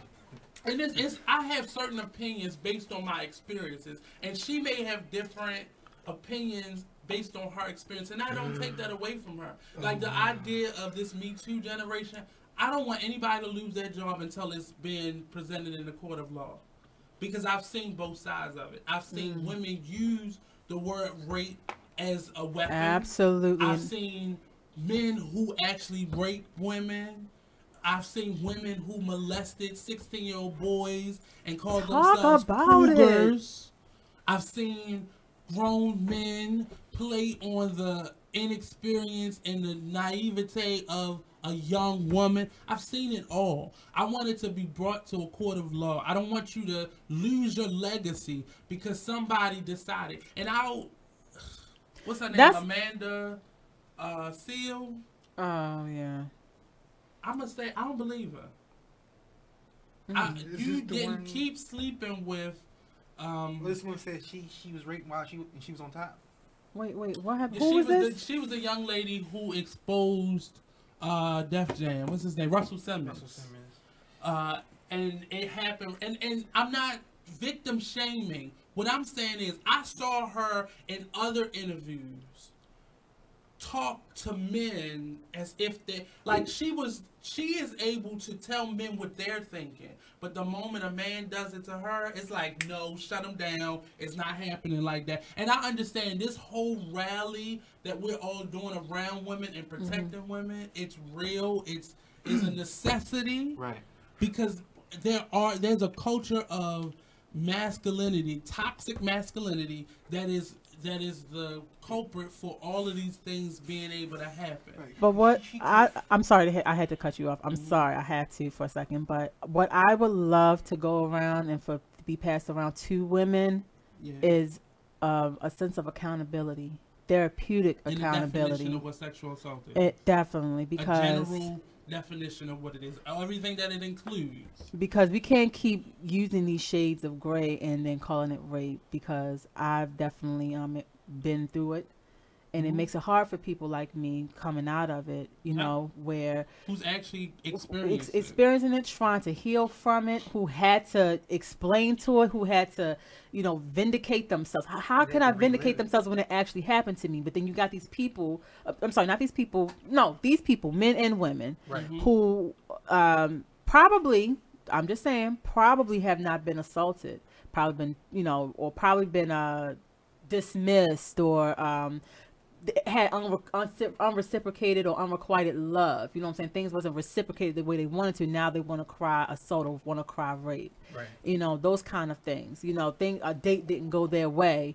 Now all of a sudden it's, oh, I didn't really want to do it, but you know, I did it anyway. You know what I'm saying? And then they want to join the Me Too campaign. That makes it so hard for people that went through what I went through, the real kind, and having to explain themselves, having to prove it to people when you really don't have to prove it at all. The proof is in the pudding. Right. But then you got these, you know, these shades of gray.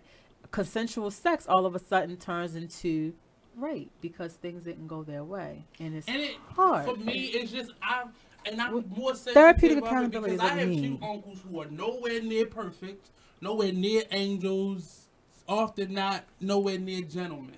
But I've watched both of them be accused of rape. One when he was about 15, 16, and the other one he was a grown man in his probably late 20s, early 30s, be accused of rape. And I've seen it happen. And in the one situation where it actually got to a court, she laughed and said, I only said it because he didn't pay me. Oh, my Lord. See what I'm talking about? For me, and some of the women who are angry at men and women for feeling this way, the way I feel, have not experienced that. They haven't seen it on the other side. Somebody. And I take that away because we have all of these cases that are now being overturned because of technology and the sophistication of DNA testing now that are having men who have been serving 30, 40 years in jail being sent home because DNA proved that they did not do it. I mean, the DNA testing has been janky for a while, and I don't know what's going on with that. I'm not trying to shade the lab technicians, but it's just like... it was just slap. I mean, if you took a biology class, if you swab something wrong, you will get a different outcome. Or, you know, sometimes it wasn't about the DNA testing. They didn't have DNA testing at certain points. So that's a nuanced thing, but it's now more sophisticated than it was in the last 10 years. It definitely is, because the last 10 years, they... some things are definitely inaccurate. 38 years after being overturned, but a lot of people don't realize, like, rape was something that caused Emmett Till to be, you know, killed. The idea that he was assaulted this woman, you know, and it turned out from his own family member, his own cousin said he was just being fresh. I think we need to start something. I'm gonna start something one of these days. # what is rape? Because well, I mean, what's your definition? But to even do that kind of discredits people who have actually gone through it in a way. But at the same time, we need to expose. You have to understand both sides of it. Because I said something to you, and it goes into the thing of, if I send you a DM, you assaulting me. I don't want you to talk to me like this. That's not assault. And a lot of people, right, that's not assault. You can block him. Block them. Don't even engage in a conversation. But I've also seen women who were like, no, thank you, and bottles being thrown at them. I've seen that. Like, growing up, I've seen that. So I understand the fear in it, and I understand even the hesitation in reporting it. But you cannot use that word if that's not what it was. Now, what if they send you unsolicited graphics in the DM? Block them. Report them. You don't think that's eye rape? Cause I kind of did. But block them, report them. Yeah, block them, report. But it still just have, like, you still just flash me. You report something when I say something to you against your opinion on Facebook. You block me. It's still eye rape in my eye. It is, but block them. Oh yeah. Why do you engage in a conversation with somebody who just sent you a dick pic? Why do you do that? If that's not what you were looking for, or that's not the attention you wanted from that person. And another argument has been made that if it was somebody you was attracted to, you wouldn't have that problem. Not really. More. See, I've Morris Kojo. No, if I didn't ask for it, no. I'm being for and listen. I'm not ashamed to say. I'm filthy. If it was the right one, you'd be for it. No, I'm not ashamed to say it. I'm filthy, but I don't care who it is. I love me some Lenny Kravitz, but if he just popped up in my DMs just stroking his stuff, I'm gonna have a problem with that because I ain't asked for it. I need to be in the mood for that. I'm for real. You know what I'm saying? Okay. If I didn't ask for it, and if you ask me, do I want to see, and I say no, and you still just say, hey, just show it, I'm still gonna feel like that's eye rape because that speaks volumes in a way. Right. What you gonna act like when we're around each other? But that's a prelude to some bull crap that we don't need. Used to work with, how I did me saying females. Had it been somebody with tall, chisel with locks that she was attracted to, she wouldn't have a problem with them using the word female. Right. If it was in a poetry poem and it was coming out and it was, you gotta say it. Yeah, I know. Shades of gray. But you can't say if I use the word period, I'm wrong. Is it because I'm not somebody you want to sleep with? So I'm just saying. Is it just that serious? That's what I said. We'll go to another commercial break. We'll be right back here on the Artist Exchange Radio Show, only on BeExposedRadio.com. Oh,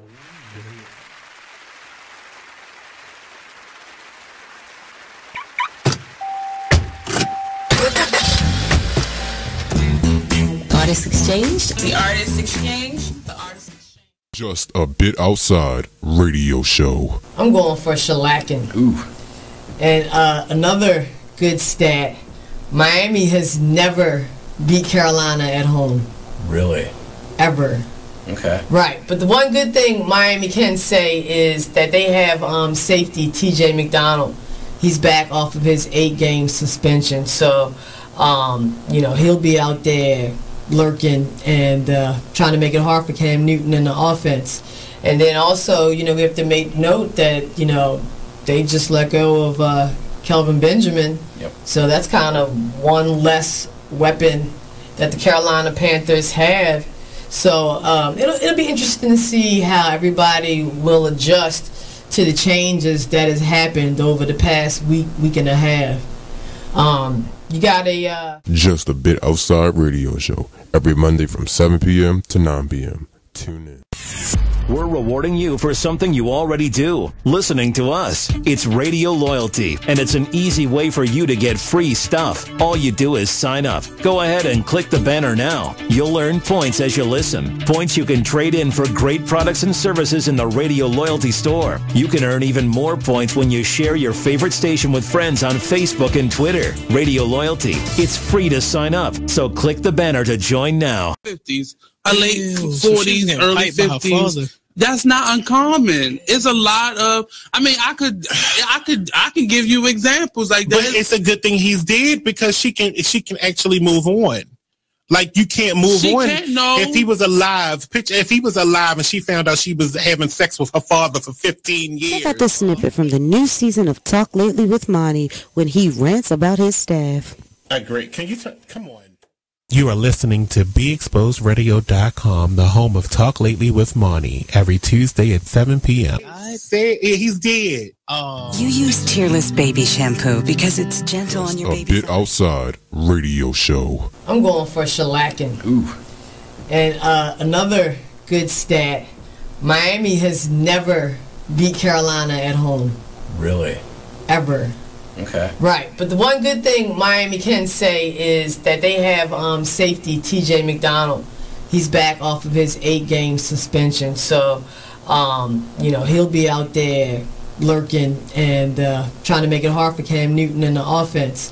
And then also, we have to make note that they just let go of Kelvin Benjamin. Yep. So that's kind of one less weapon that the Carolina Panthers have. So it'll be interesting to see how everybody will adjust to the changes that has happened over the past week and a half. You got a Just a Bit Outside radio show every Monday from 7 p.m. to 9 p.m. Tune in. You are tuned in to BeExposedRadio.com. Yourself. Yes. Fall in love with yourself. Yes. First. Yes. Until you are comfortable being alone. Yes. You will never be comfortable with somebody else. But it hurts. Being alone, it hurts. Extremely powerful. But it's real. It's real. It's a reality. Like, you have to be able to look in the mirror and be comfortable in silence. Yeah. You have to be comfortable with your own thoughts, your own feeling. You have to be able to get in the shower and rub your body and be proud of what you have, regardless of if you're perfect, if you're not. It's Just you. be comfortable with who you are. Hey. You know, I used to be uncomfortable with my big ass forehead. I'll tell people She does not have a big forehead. I do have a big forehead. But my father took me to go see Sade, and he bought me a bunch of Iman magazines. And Salacious Life radio show. Join the club that gives you stuff. Hey, thanks. Radio loyalty. Here's how it works. You are listening to BeExposedRadio.com. Welcome to the Artist Exchange Radio Show here live on BeExposedRadio.com. It's me, your host, Nate. It's me, your host, HullyWood. Is that better than the 4 Friday? No, it's fine. It's just weird when you just. I always go through this before my introduction. How y'all doing? It's Ashmiá Mac. See, she doing it like it's a Valentine's night. You know, I dare anybody say something. Say something. Do y'all celebrating Valentine's Day? You don't know what I'm trying to do for Valentine's Day. Do y'all have Valentine's? No. Oh, so we looking for her. You good? I don't know. I'm thinking about doing some girl sex kind of thing. You know what I'm saying? This person right here. Would you do that? Let that go over your head. Nah, it went in my head. Would you go over my head? You know. I feel you. Ain't nothing wrong Please with say it. them. Talk for coins. It's like I'm kidding. I'm gonna go over. I'm gonna be at the Mount Vernon Marketplace. Okay. On the 13th, she going on. No. It's gonna be. They having a festivity on Valentine's Day too. I told you that on the 13th and the 14th. But see, they did that. They places do that now because they know you take one before. That's actually you got your dates wrong. It's really the 15th side piece day. No, the 15th is for hoes. Yeah, the side piece day. No, the side piece is not a hoe to you. That's really bae. The one that you're with legally is just your financial connection. So the 13th is what, side piece? That's that side piece day. And then the 14th is the whoever got the best benefits. Right. The 13th is who you really love. The 15th is just let me shut her up before she tell 13th and 14th. Makes sense. I never knew. I never seen nobody on the 15th, so that lets me know what I am. Because chances are, side chick don't really know about the main one and think she's the main one. The 15th knows about everybody. Yeah, I ain't never been to 15th. I never had a 15th. I definitely ain't been to 13th. You sure you ain't never been to 15th? You sure? You positive? I'm positive. I'm positive. I would tell you if it was, but I never was a 15th. I definitely was a 13th and I definitely was a 14th, but I ain't never been a 15th before. Like years since I even had a Valentine's, bro. Don't be. What's the funniest Valentine's story? Somebody give me something before I give y'all mine. Not having a Valentine's. Oh my gosh. Yeah. Come on, Nate. I know you got one. I mean, nothing has ever happened to me like that. I normally have a date or I'm in a relationship, so I don't have those issues. All right. Sorry, I'm just. I got one. What is it? I got one. So, Church. one time, I went out on a date with a guy who was a mutual friend of like my best friend. He wanted to take me out. Mistake number one. I know, but he was a very sweetheart. You know, he know who he is. Mistake so number two. Don't get mad, boo, if you're listening. But look, so you still connected, right? Wait, I read it between. I still count my mistakes. Only God can judge me.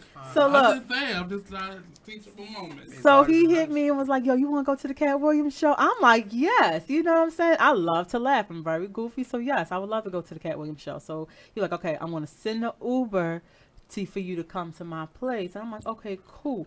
But that's only because he couldn't drive to see me because he didn't have his license. But he had a car. He had a caravan. Okay. So I had to drive. Okay. So we drove there. Well, and this was recently because she said Uber. Keep on. Anywho's. Right. We get there, and it was, downtown is mad packed. So it was hard to find some parking. But luckily, I know my ways around, so I'm driving through the alleyways and the byways and everything and get to another parking garage nearby. We get to a parking garage nearby. I rolled down the window to get a ticket. And as I'm driving looking for a space, the window wouldn't go up. I'm like, oh, dear God. And it's cold. I got my shoes in, because I had to switch my shoes. I had to drive in flats, but I had heels. I'm like, what are we going to do? We missing the show. I had to get on my ride or die girl thing, you know what I'm saying? Thank God I had no nails on. And we had to take the plies and everything and go all the way, dig down deep to pull the window up. Broke. He should have told you. He ain't never told me that the window was broke. I'm like, come on, boo. You to feel like you broke it so you can pay for it. No. He was humble. He I didn't know at some point she was going to say his ankle bracelet went off and the police. No, he was a cat daddy. He ain't break no laws. He wasn't no cat daddy. Not being able to drive. He was dressed like one though. That mean he didn't pay that child support. And he ain't got no kids. He ain't got no kids either. Oh my God, you some shady boots. I'm just saying. Right. You got to ask specific questions. When you're dating now, he said, do you have children? No.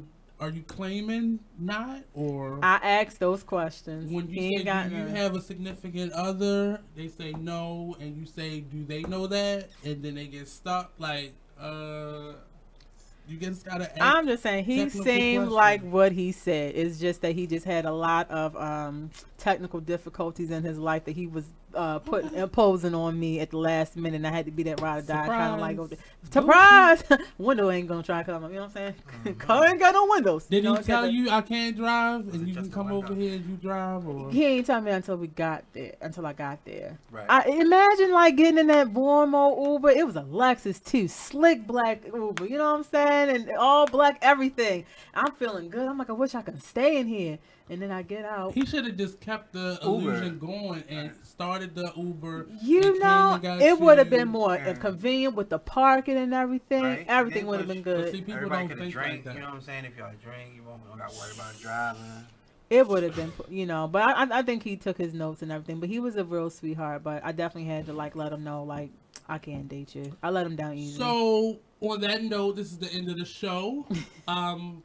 Have a happy Valentine's Day. What is it, Tuesday? I don't know. Wednesday?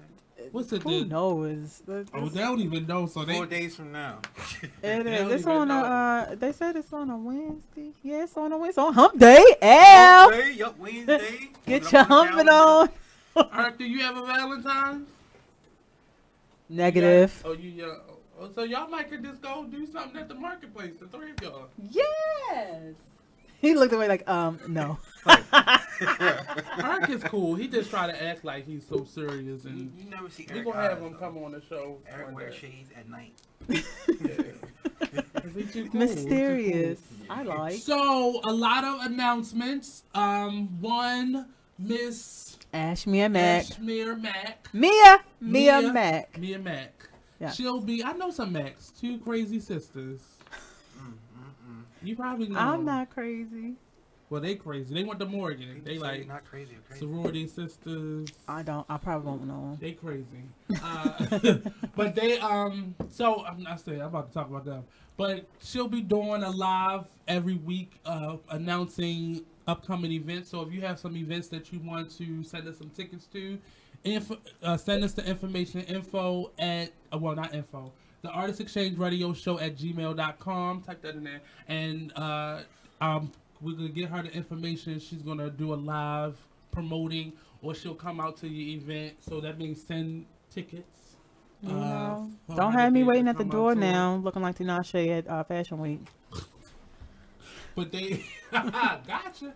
And also, we have a couple more things coming up. Remember, the second Saturday is always the Maker Series. If you want to come on, send us a message to Artist Exchange Radio Show at gmail.com, and we'll get you booked here. Don't forget, also, we have some awesome promotional packages for you to be able to promote your brand and your products, your service, your upcoming events, send us your information. Again, the Artist Exchange Radio Show at gmail.com, or you can call me directly for sponsorship at 443-839-0118.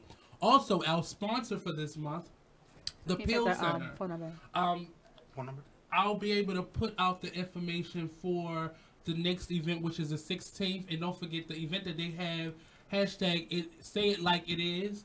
It's for the next 4 weeks. So go to our page and you'll be able to find the information on how to get to them. Or you can go to the PEAL, PEAL center.org/say it like it is. And you'll be able to pull up the application. Your child has to be in high school in order to be a part of it. Or high school age, I think it's not a difference. But definitely send that information. Also, join us next Friday at 7 p.m. here live on the Artist Exchange Radio Show. The next show up at 7 p.m. is On the Come Up. Did I say that right, Eric? At 7 p.m. with Miss Mimi Howard and Booby. Grown man named Booby. Don't be. Don't go any, well, yeah, go somewhere now. You can share it out like it. We'll be right back next week. Same time. Same place.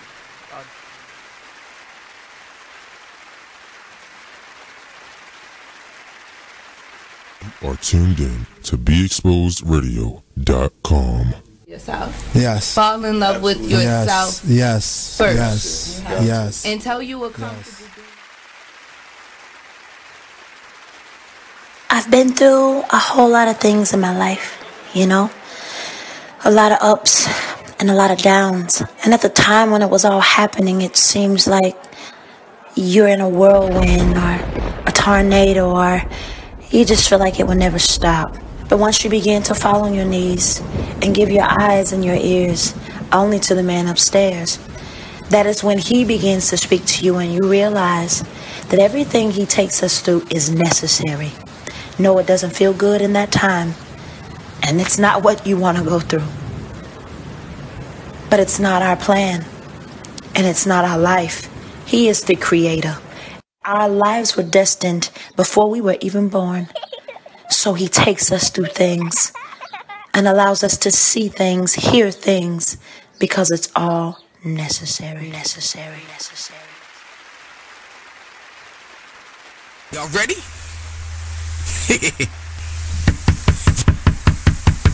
Yo, who at the door?